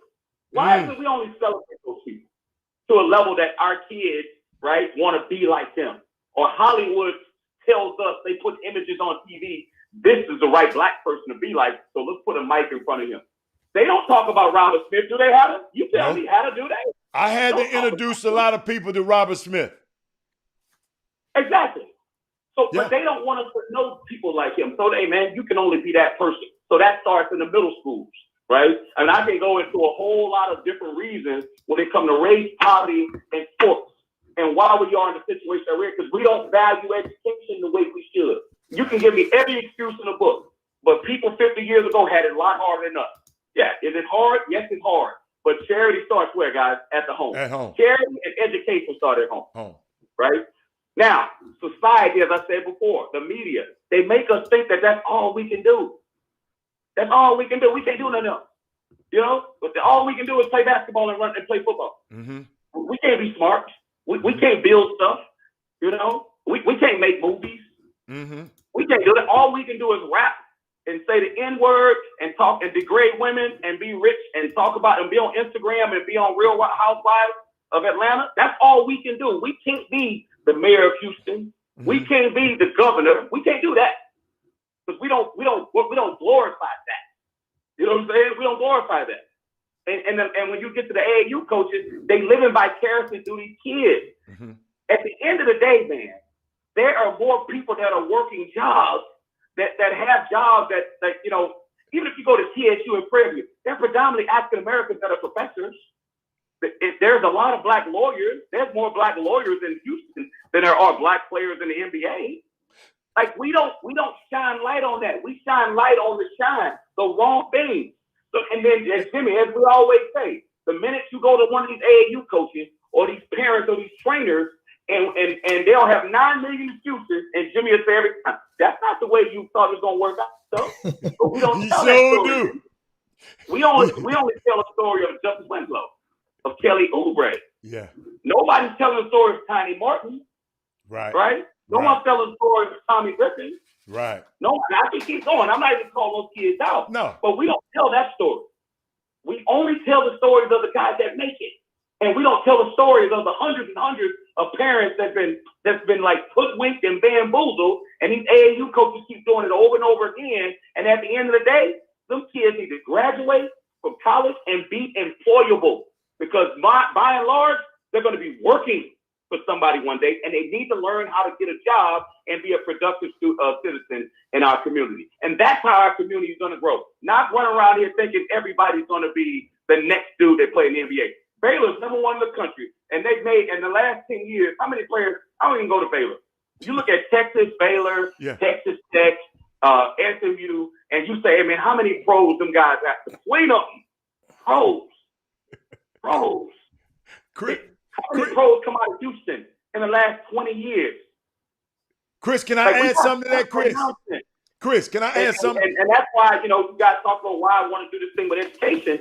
I am a firm believer, man. That education is the key. Like half of us, and here's another thing, if you talk about social justice and why people don't understand why we get looked at the way we get looked at, why the images in the media portray us a certain way, and I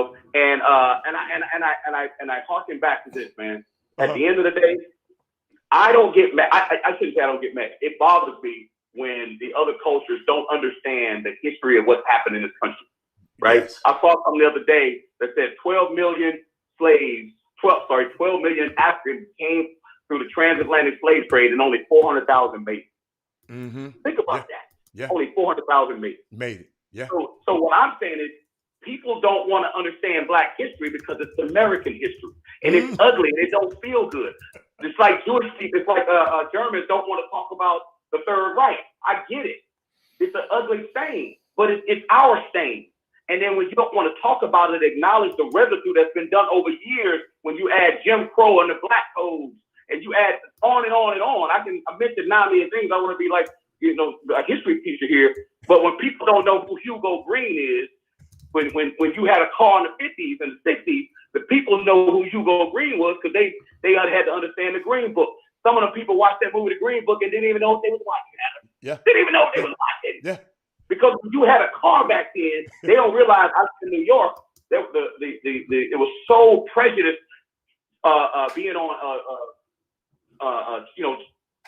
when you try to get on a train, mass transit. When people got a car, they begin to experience another type of racism by having a car. Yeah. By being stopped by the cops. That's where that stuff started. So Sundown. you go Green with a book called The Green Book, so they knew where to travel, so they can get gas, and they can get somewhere to eat, and they can get somewhere to sleep, and tell them what roads not to travel. That's the kind of stuff we don't have no knowledge of. Hey, see, Walt. I mean, I can go on and on and on. Now, Chris. I just want to add something to it, Jimmy. He said something key about being a basketball player. In this 30 years I've been in this business, right? And you talk about how other people make a lot of money also. Chris, every time that I've helped a player go buy a house in 30 years in certain communities, he be the only basketball player there. The rest of them people did something to stay in that same. Those people can afford that same lifestyle as he can. And they are just people that work. Did you understand, Chris? When I had the T-Mac All-Stars, we brought Charles Woodson over there to Yates. Remember that back in the day? Yes. Right? I used to drive them kids around. I try to give them a history lesson. We would drive in River Oaks. Yes. And I'd say, who lived there? They'd be like, King Olajuwon. I said, no, he don't live there. I'd drive, who lived there? They'd be like, not that these guys couldn't afford it. We're talking about high-level dudes. And what I tried to make them understand is the Oilers, not the Oilers, the Texans, the Astros, maybe some of the Astros, because a lot of them are not Black, and the Rockets, they don't live in this neighborhood. Y'all gotta understand that. Now James Harden may be afford it now, but back then, they don't live in this neighborhood. These people are just people that pass wealth through their lineage, through their history. They just pass the houses down, and that started from a long time ago with with the way that things were. I get it, the way that things were. And I'm telling people that at the end of the day, that you can control your destiny if you put education first, right? I say, hey, education is a tool, but again, I'm a proud, unapologetic Black man. Knowledge of self and your culture, I mentioned earlier, the reason why we're disrespected to a degree, and it might be innocent to some degree from some of them it's intentional, because they don't understand the proud history and heritage of African Americans. They don't teach it, so how would they know it? Well, guess what? If we don't know it and we go to the same school they go to, we don't know it either. So we don't understand why we should be proud. Does that make sense, Jimmy? We don't understand because we don't know it. That makes and to tap on what you just said is for my knowledge, I only know one Black mainstream professional player that actually lived in River Oaks while in recent years. I only know one. And for him to move in, do you realize he had to be approved by what the equivalent of River Oaks is, the Homeowners Association. Yeah. Their equivalency, they call it something else, because that's a little bit beneath them. They got to add a little bouginess to it. But they had to actually have meetings, not one meeting, but meetings just for this one guy to live there, him and his wife. And then guess what? Guess who that person is? That's Clyde Drexler. Clyde Drexler is the only black athlete that lived in River Oaks, that purchased a home in there, not leased, not rented, that purchased a home and was a resident. And there I don't know if there's another one. How you can help me out? There's another one. No, let me know. Jimmy, I haven't think of no other one. They turned Ali down. They told Ali, I don't care. I don't care who you are. You can't stay here. He wanted to buy a house there. They don't play. But Jimmy, and Clyde don't live there no more. He don't even live there no more. No, he lives somewhere else now. But Jimmy, he don't live there no more. Hey, Chris, Chris gonna stay with us, Jimmy? Because I know you promised. We got to go. We have to get into the middle school city championships. And Chris Walker, the people are anxiously awaiting for you to announce the winners. But first, I want to acknowledge the champion of the 8th grade division. This event was very, very good on this past weekend. It was held at Noel Middle School, one of the best middle school campuses that you are going to find. And I'm telling you, that gym is nice. The gym is nice. But when you roll up in there, it's like in the middle of the wood. It's nice though. Okay. Now, this team, guess who won first place? The team that won first place is Crosby Middle School out of Hitchcock, Texas. They're the same team that won the 7th grade division a year ago. I want to acknowledge the players from Crosby Middle School at this time. Marcus Allen, Albert Rubin, Keithon Leach, Lloyd Jones, Trevor Gregory, Elijah Sherwood, Cole Fisher, Xavier Scrawn, Kamari McNeil, and Kelshawn Johnson. Those are the players, and also the coach, Chris Jordan, who's the coach at the Hitchcock. He helped facilitate those young men to get into the event. They ran the table, Hatter, for the 2nd year in a row. Understand something. They went undefeated as 7th graders in this event.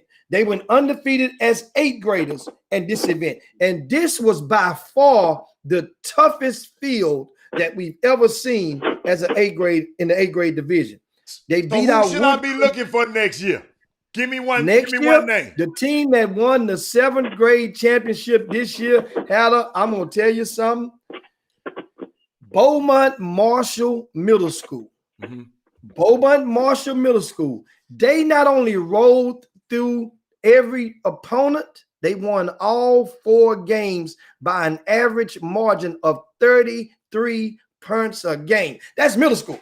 Give me their name. It's middle school with a 14-minute jogging clock. Now, let me acknowledge the players from Marshall Middle School, and that they are by name Elijah Garrett. He can ball too.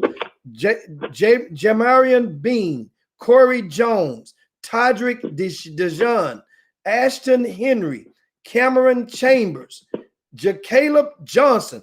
Ooh, remember that name right there. Darian Harrington, and the big fella, Caleb McCreary, the enforcer. Hey, man, these dudes are good. They will be back next year.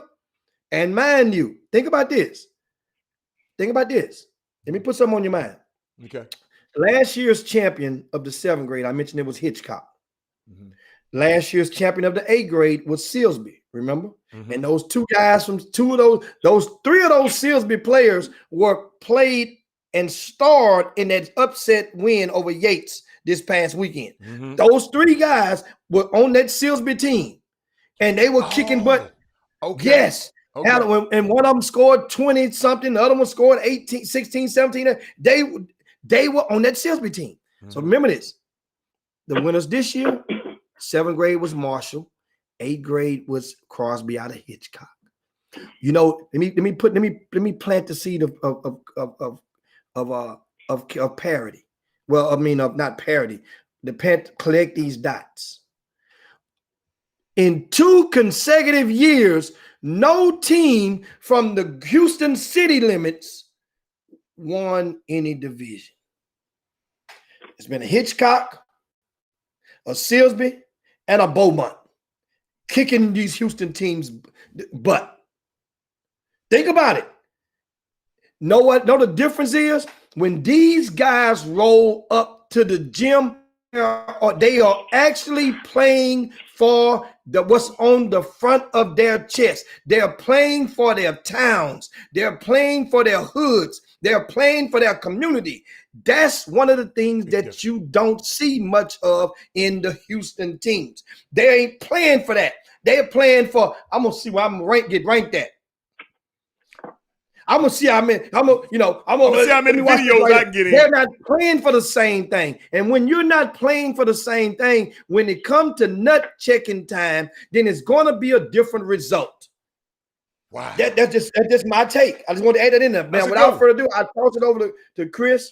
Mm-hmm. Chris, you can share about the essay, the Black History essay contest, and give us and take it on home. I'll be quick with it. I know we only got a few minutes. I definitely want to talk about that transfer stuff too, Jimmy. Let all these unsigned seniors know what's going on right now. As I said, near and dear to me, Black history is something that I care unbelievably about, and we all should. And without further ado, and the one thing I will say, next year, anybody that's laces up a pair of shoes, right? And anybody that checks in one and plays in one of these games, they should submit a resume out of respect for our culture, and then the coaches or whoever else or parents, that could be a part of it. Learning our culture and learning what's going on, also involving that with the basketball. So I had to add a little nugget, so I will admit, just because you have 7th graders, it's usually only for 8th graders, Jimmy. Because you have 7th graders, I thought I would be remiss if I didn't add a recipient for the 7th grade as well, right? So, and the only thing I feel bad about is I read all the stuff. I was super impressed.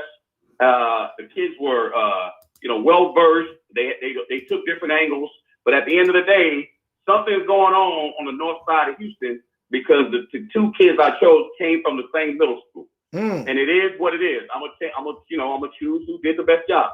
And for the 7th graders, the winner is Chase Calicut. Really? Right? Chase Calicut from the 7th graders. No, that's North Shore. Okay. I mean North Shore High School. For the 7th grade, North Shore Middle School, sorry. And the winner from the 8th grade is Jamerson Kegley. I want to say it's Kegley is his last name. Kegley. And he is from North Shore as well. So those are the 2 winners. I'll be getting with them because I want to make sure they get the reward right before school starts. So if they want to, get some school supplies, get a fresh pair of kits, and we should be in it. COVID should be different by then. But those are the 2 kids. Congratulations.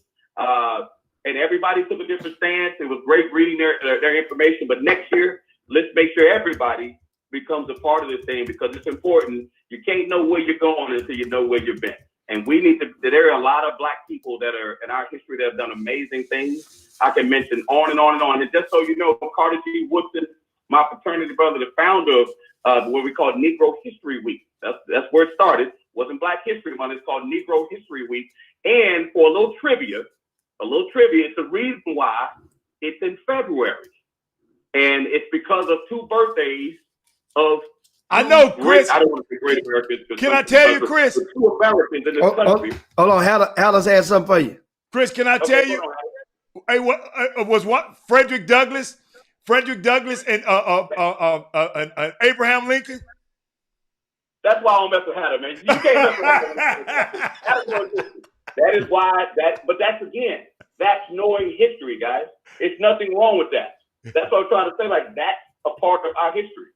And so Black history is American history, but that's why he did it in February, because of those 2 gentlemen's birthday of what they meant to him at that time and the country. So with that being said, there are my winners. I'll get with them, Jimmy, and I'll work with you to get with them, and that's where it is. I would like to add this last thing, Jimmy, for So people can understand what's going on right now, if you guys comment, with transfers or scholarships, what's happening, the NCAA has allowed kids to say they're going to stay another year. They ain't telling coaches that, but they told kids, you can stay another year.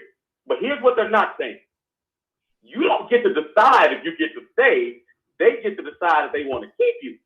You understand that? You just can't say, I want to stay. Now, it doesn't work that way. Yeah, you do have the option if you want to stay. Now, if you stay, they're allowing programs to have over the limit scholarships. Usually you only get 13. So if you got 3 seniors and you let them all stay, you got 16. Now, think about it. If you're a freshman right now, and the way college basketball is going with that transfer portal, it's a good chance that this is the worst year in the world to try to get a scholarship in a late period. You're almost better off trying to find a prep school or trying to delay it a year. Real talk. If I was a parent, I would think about that. Send them to prep school, delay them a year, because if I'm a program trying to win, that's why a lot of these blue bloods are struggling too, because all of these guys are getting transferred. And if I got a kid, and the other rule, the other piece is they're going to have a new rule that you're eligible immediately as a first-time transfer. So think about it. You're a college coach and you want to win right away. Will you take a 17, 18-year-old freshman, or will you take a 23-year-old dude that can transfer from another school and play right away? That's what's going on right now. And the guys get to stay another year. This is a real tough year. Even if I was a freshman with a scholarship, I might think twice and go to prep school and give me another year and let some of that stuff clear out. That's what's going on right now. But again, it doesn't necessarily mean you get to stay. You can say, I want to stay. Oh, this year don't count. Yeah, you might think that year don't count. You're right.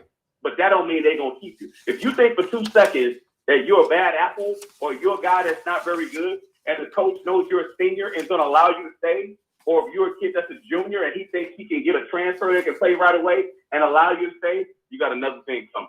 That's the trick in the whole game. Wow. And Chris, I was just curious when you said, okay, they go to prep school and try it there and get another in before starting the college.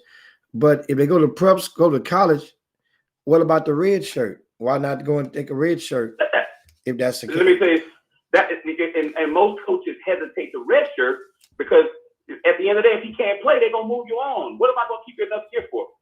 And the other thing is, you would be giving up a scholarship. Now, if you got a scholarship, that's on you if you like where you're going, right?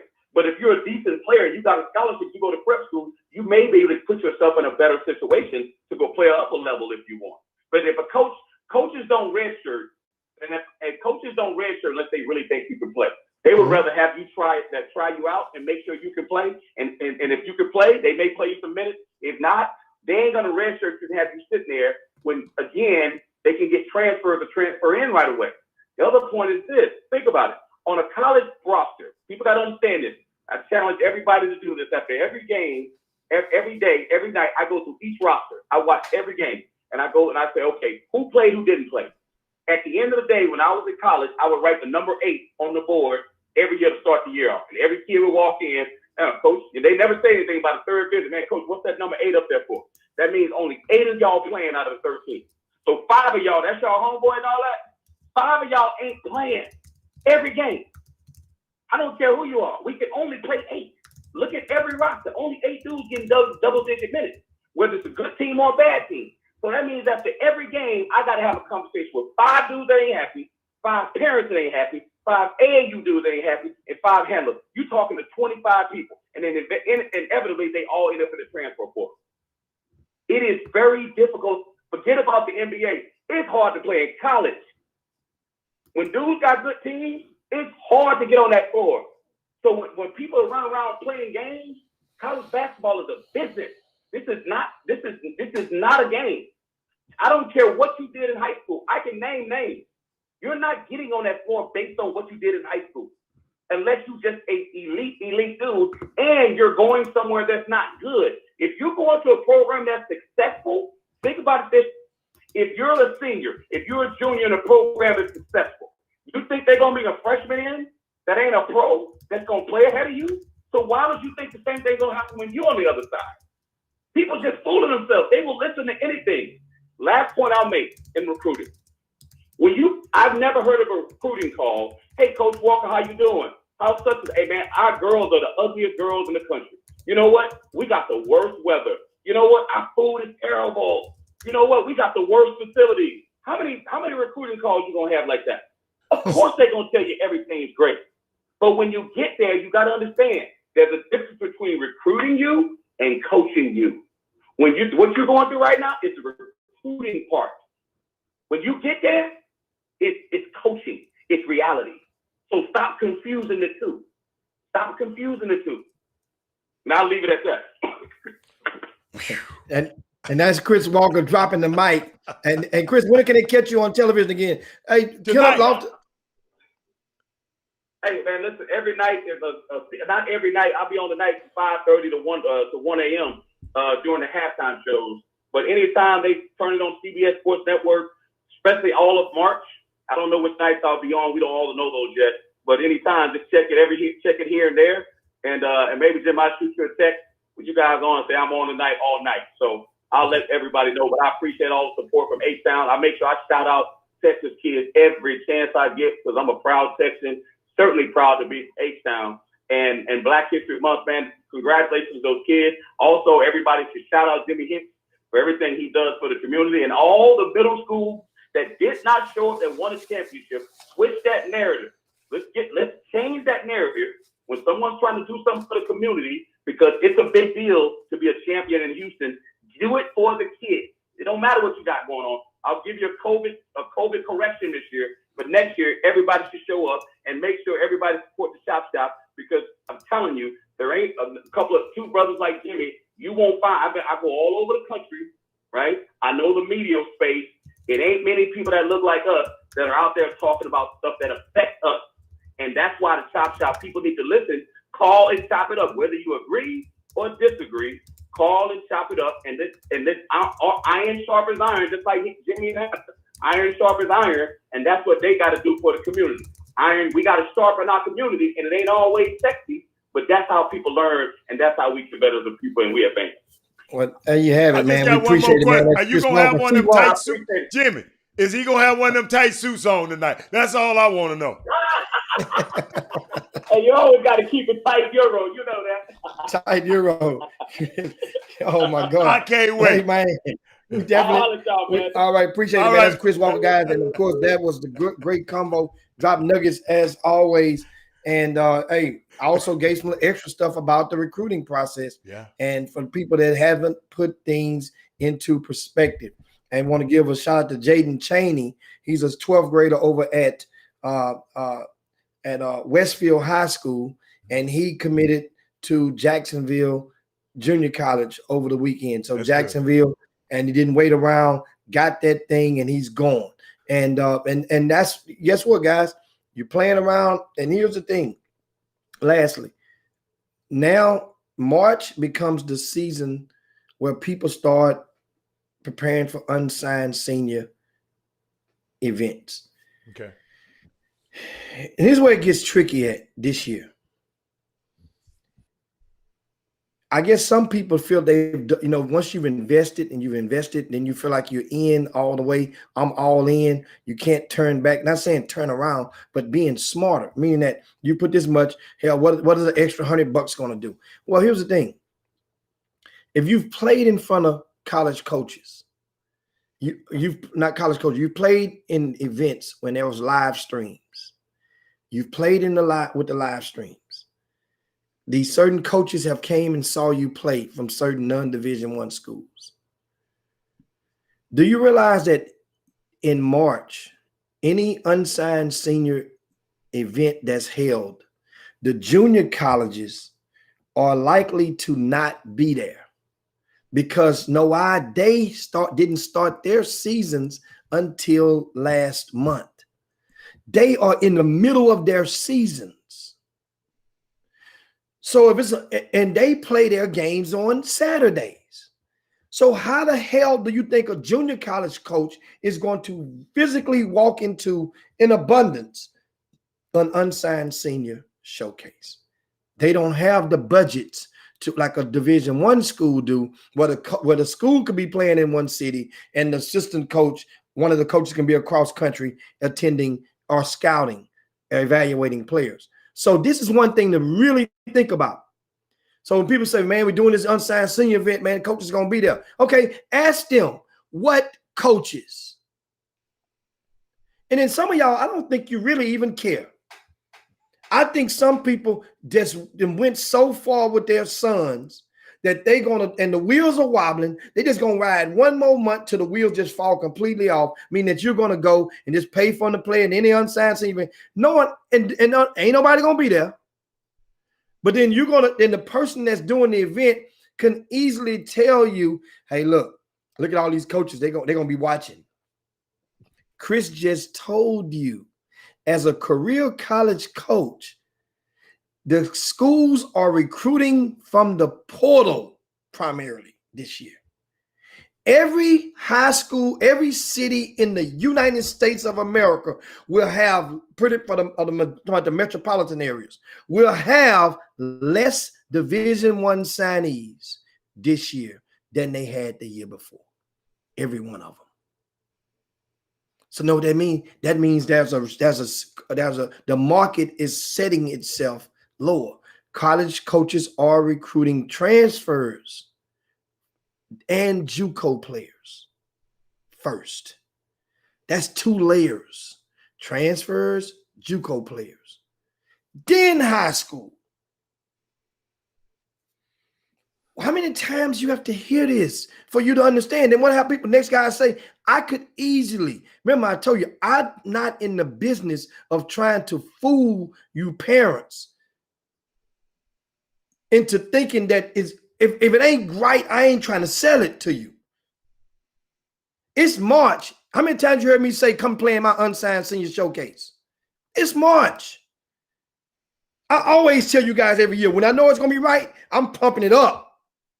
Now you got other people doing unsigned senior showcase, making you think that it's going to be a different result than what they've already. You got a better chance getting your high school film from February if your team made the playoffs. Because if you made the playoffs, chances are in a city like Houston, every single game was against a team, if you got past the first round, was against a team that had a Division I prospect on it. Go look and think I'm joking. If you're in the class 5A or 6A, chances are every single opponent had a Division I prospect on there. So that means you got game film opposite a like caliber player. You may be better off doing that. And then going and saying, look, man, I got $100. If you can help me circulate or help me get in the dough or help a coach respond to my email. That might be the business some people can get into. If you claim so many connections with college coaches, with these non-Division I schools, they can go and say, look, I can get that coach to respond to your email. Instead of lying to them, making them think that coach is watching their son at every turn. Do you know how easy it is for me to get a college coach to call one of your kids and just play with them for a minute? You don't do that, though. I don't do it. I don't do it because I'm not saying that, and I'm not saying it's the worst thing in the world to do. I just don't do it. Ashley asked, so in April, you're not going to have an unsigned senior event, right? It's probably going to go, but I'm not putting the muscle behind it that I would normally do. Alex Pugh has ran it in the past couple of years, but I'm not putting the muscle behind it. I want to wait and I'm just really thinking because I know the coach. See, when I do the unsigned senior event, them coaches flocking around the gym. It's 24 coaches every year when I would do mine. 24. That's 24 coaches for only 60 kids.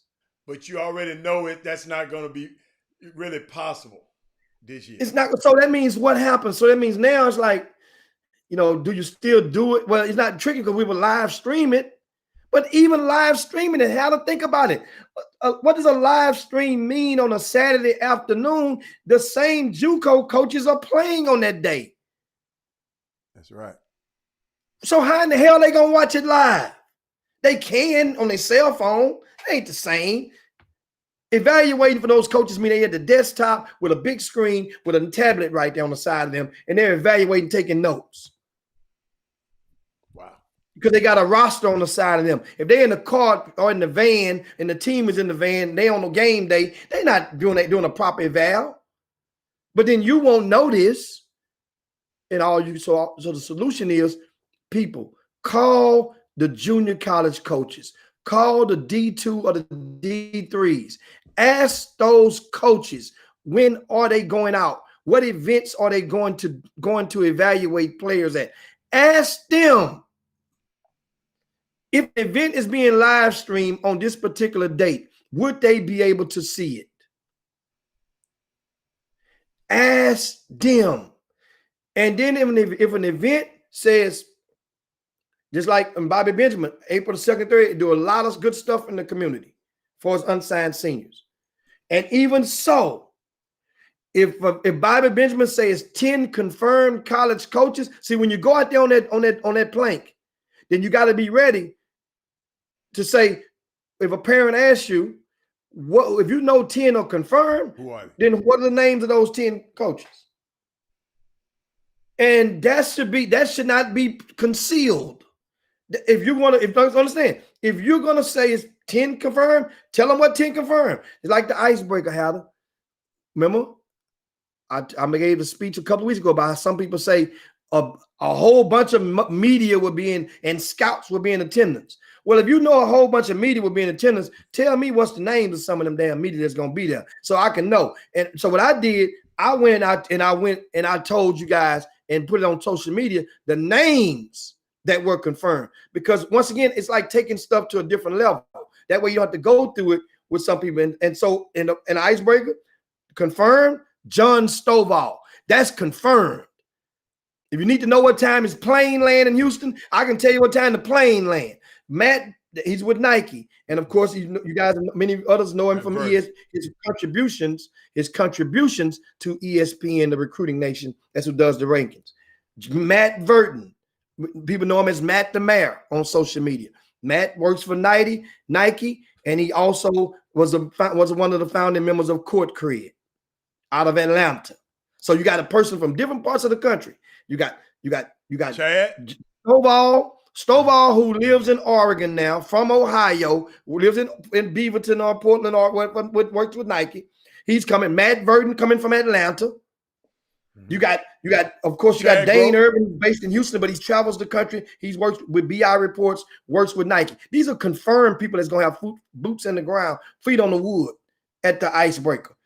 Brandon Jenkins, young fella from out of Texas, who recently got the job with 24/7 Sports. He covers the country now. He represents this part of the country for 24/7 Sports. So if you're getting ink from this part of the country, Brandon Jenkins is the guy that he's going to be in the building, and you can do whatever you want to do is rub elbows to find out who he is and introduce yourself to him. He's going to be there, right? Boots on the ground. Chad Grove, who Howard just mentioned. Chad is from Arizona.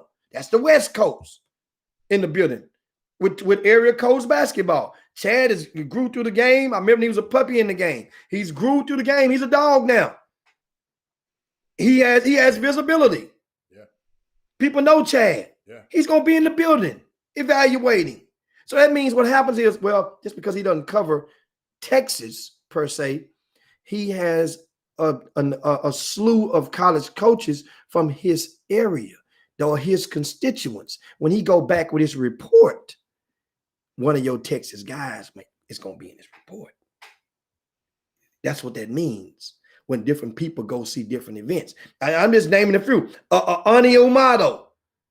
Ani, remember people know Ani, you worked up on the Allen branch. Now Ani is branching off into his own sector.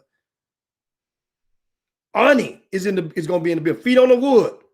Brian Simmons from Louisiana, Prep Hoops out of Louisiana, in the building. So I'm giving you names. I'm not going to say just Scout's going to be there. Allen Branch is going to be in the building. Texas boys basketball. Tim Littlefield out of San Antonio. So that area of teams has their coverage coming in. And also Blue Zertucci works for Mike Kunstadt, Texas Hoops, in the building. feet on the wood. That's just to name a few guys of the media members of the scouts that will be in the building. That's understand. That provides intel and ink for your players. This is all I'm saying. I'm not getting on nobody, but not trying to little nobody. But I'm saying is it's time now. Times like now, because there's so much mess out there, it calls, and we should owe it to some of these parents to be a little bit more transparent with a lot of things when it comes to this stuff that we're doing. Because this is how so many get confused if we're not transparent. And parents, you have to be more proactive in asking your questions. But that's enough for the day. And I just want to share something with you, Jimmy, to pick it back. I'm going to end it with this. I was just thinking about what Chris was talking about earlier and how hard it is to make it in this NBA and everybody telling these kids they can make it. Jimmy, Jalen Smith was the number 10 pick for the Phoenix Suns this year. Surprising pick because on draft night, especially with Tyrese Halliburton on the board, Jalen Smith got picked. He in the G League, Jimmy. The 10th pick. Okay, hold on. Alexa Pokeski, 17th pick. Traded to Oklahoma City Thunder. Jimmy, he in the G League. 17th pick. The 31st pick, Jimmy. Dallas Mavericks, Tyrell Terry. 31st pick in the G League. Cassius Stanley, the 54th pick in the G League. He gonna be in the dunk contest, so he gonna talk his way in the dunk contest. What about you? What about Jamias Ramsey? I ain't got there yet. You G League. I hadn't got there yet, but G League. What number was he picked? I'm going down. You notice I'm at the 24th pick. I'm talking to 20. Ty Jerome. I thought you said 31st a while ago. I thought you were going to the second round. Yeah, he around there somewhere. But they didn't even talk about him in my report. In this report I got, Jimmy, Ty Jerome, 24th pick, G League. Jordan Poole, the 28th pick. Jimmy, the 28th pick. Golden State Warriors. Jimmy, G League. What is his name? Alan Smalajic, 39th pick in the G League. They didn't even mention Jamias Ramsey. I know you. Thanks for mentioning. They didn't even mention him. He was in the second round though, too, Jimmy. Yeah, he's second round. I'm saying you at 31. Thought you was getting close to him. Yeah, but Jimmy, you know what was crazy? Because I asked a question. I said, "Who are the guys that might get called up this year from the G League?" Some guys you don't even know, Jimmy. Lewis King, 21 years old. He might from the Westchester Knicks. These are the guys who might get called up. Fred Gillespie from Baylor, Jimmy. Play for the Memphis Hustle. He's 23 years old. He might get a call up. Jalen Adams, that point guard that went to UConn. 25 years old, Jimmy, in the G League. He might get a call up. Hold up, who else we got? Alizé Johnson. Y'all remember him? From Missouri State? Missouri State, Alizé. He 24, almost 25 years old in the G League. He might get a call up. Kyrie Thomas, 24 years old. Played for Creighton, Jimmy. He might get a call up. Jordan Bell, Jimmy. Jordan Bell. You remember from Oregon, Jimmy? 26 years old, Jimmy. I wanted we was thinking about he got a ring, though. He got a ring at the deal. Yeah, that ring, he gonna have to sell that motherfucker. He gonna have to sell it. Jimmy, looking for a call-up. Hold up, Jimmy. Hold up, a couple of more. Gary Payton Jr., 28 years old. They thinking about calling him up. I just wanted to add that to y'all, man. This hard out there, man, for a player. It's hard out there, man. It's hard. It's hard. So when y'all around here telling these guys they league material, man, you league, man, you got a shot. You got a chance. And the first thing I said, a chance to do what? But Jimmy Hicks tomorrow, I don't want you to, we don't get off this air. You got to explain to me what's hell going on at the 40 acres up there at Texas.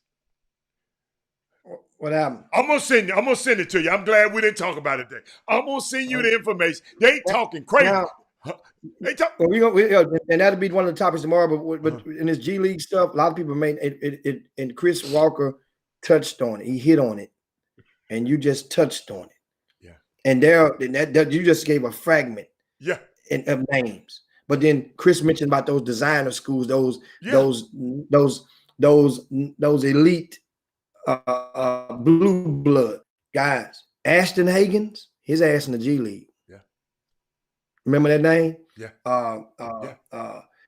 Khalil Whitney, G League. Kentucky, another Kentucky, G League. Yeah. Nick Richards, his G-League. ass in the G League.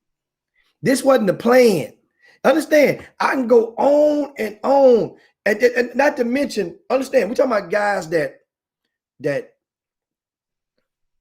forego the rest of their college careers. They basically said, to hell with a college degree, I'm going pro. And the G League, how much the G League make, Alan? From 35 to 85. 35 to 8 is according to what kind of deal you got. So that means if you would have just got your degree and you could have went back to your high school and been a coach, you're going to start off at 50. Wow. Coach, you remember? But somebody persuaded you. And that's the whole thing. Nobody likes to be accountable. You know, you got. Remember Texas A&M? Remember they had that monster class that came in, but coach was, you know what I'm saying, albeit coach had coach's health went bad and everything, but they had all those guys and they came in. How talented you are. No, they had no talent. I'm just saying, but that talent wasn't able to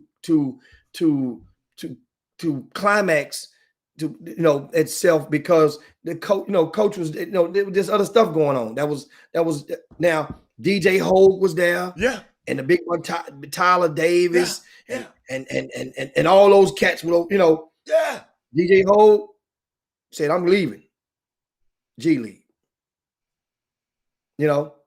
and understand. Remember Frank Mason? Frank Mason was the player of the year in college basketball. He was the player of the year. Understand, guys, just what? De'Aaron Fox came out 2006. Maybe I want to say 2017. Player of the year. Frank Mason at Kansas. G League. But it's funny as hell. Do you understand that everybody that's a college freshman right now, they're competing with those guys for NBA jobs, not to mention guys that are playing in Australia, Germany, Spain, France. You competing with all those guys, and this is what we do, and we get mad and say, man, don't tell me. Okay, but ain't nothing wrong with you dreaming about that. Just like Mr. Katie just put on the boom boom room. What should a kid do if he hadn't taken an SAT test right now? Hell, go try to get in the JUCO somewhere, because and that don't mean you're gonna play. I'm saying get in or go to community college, because obviously academics wasn't a priority for this young person, whoever he is, right at this time until now. So being a qualifier ain't gonna be able to get you. That don't mean you're gonna play Division I school basketball. But I mean, but if they love to play basketball and that's what they want to do, take that money. I mean, if that's what they want to do. I told the coach yesterday, and he fell out laughing. And I'll leave you guys on this. Yeah, let's leave on this. I said, and this is really true. They call it club basketball. Other people, it's also known as intramural. This gonna be some of the best intramural club basketball teams that you're gonna have seen in modern day history will be taking place next year at these on the college campuses. Intramural basketball about to be off the chain. Now, what's gonna happen to the guy, the marginally out of shape guy who played high school ball, made all district, all region? He gonna be bumped out. He ain't got no spot for him. These dudes that ain't nowhere for them to go, and they all think they're gonna say, well, it's basketball D1 or bust. and ain't no D1 college, they gonna say, man, forget it, man. I'm gonna go to Lone Star College Tomball, Lone Star College Cy-Fair, Lone Star College Kingwood, Lone Star College Cypress. They got them everywhere. Lone Star College Fort Bend. And guess what they're gonna do? They're gonna play club basketball. Because prep schools, as good and easy as Chris Walker made it sound, guess what? It costs money. Many and most prep schools it dwarfs the cost of going to a community college. It costs a lot of money. So at that point, you make your decision. You make your decision. Get that college clock going for the degree. Stay your ass at home. Jim, they fighting over that fight song up there, man, in Texas. Jimmy, hold up. Jimmy, wait, I send you the article. Jimmy, it's a booster said, me and my wife give $1 million to Texas. If y'all don't play that song, we're going to stop getting that money. Jimmy, I can't wait to talk about this tomorrow. They need 24 more like them, and they'll be okay. They'll stop playing that song. They get 24 more just like them. No, he said, y'all got to play the song. No, he said, you got to play the song. Oh, yeah. Yeah, he one of them. He was at CPAC this weekend down there with Trump and them. He said, I'm gonna take my money away if you don't get them Negroes in sync down there and start singing that slave song. Jimmy, I got something unique to talk. University of Texas, 40 acres up there. We're gonna talk about that tomorrow. And guess what? Yes, sir. And guess what? That college, that new college coach from Alabama, the offensive coordinator, right? Yeah. He still managed to pull in a top 5 recruiting class in the country this year in football. So guess what? The board approved his money on this contract. And other than that, guys, of course, J.J. Watt, we missed that. J.J. Watt is going to Arizona. That's the NFL news today. He's picked Arizona. He'll be joining D-Hop. I wonder why, Jimmy. We'll talk about that on there, somebody out there, know a little bit. Yeah. Somebody, yeah. What is his name? DeAndre Hopkins. Okay. All right. Yeah. But we out of here, man. It's time to slide down Dino back and yabba dabba do this thing for this Monday. Great, a lot of stuff we covered. Make sure you share the show on the way out if you haven't done so. Share the show if you hadn't done so. This is a great show. Shout out to all the middle school parents. Watch the Chop Shop for the first time. Props goes out to Beaumont Marshall Middle School and Crosby Middle School in Hitchcock. Shout out to you guys, 2021 champions of the Middle School City Championship. We'll see you guys in 22 hours. We up out of here. Peace. Chop shop. Jim Hicks. Rob Hatter. You are now tuned in to the Chop Shop. I'm Retro. Let's get it. We in the Chop Shop. We live in the Chop Shop. We talking sports talk. We live in the Chop Shop. We in the Chop Shop. I'm talking sports talk. So turn your dials up. It's live in the Chop Shop. We in the Chop Shop. We live in the Chop Shop. We talking sports talk. We live in the Chop Shop.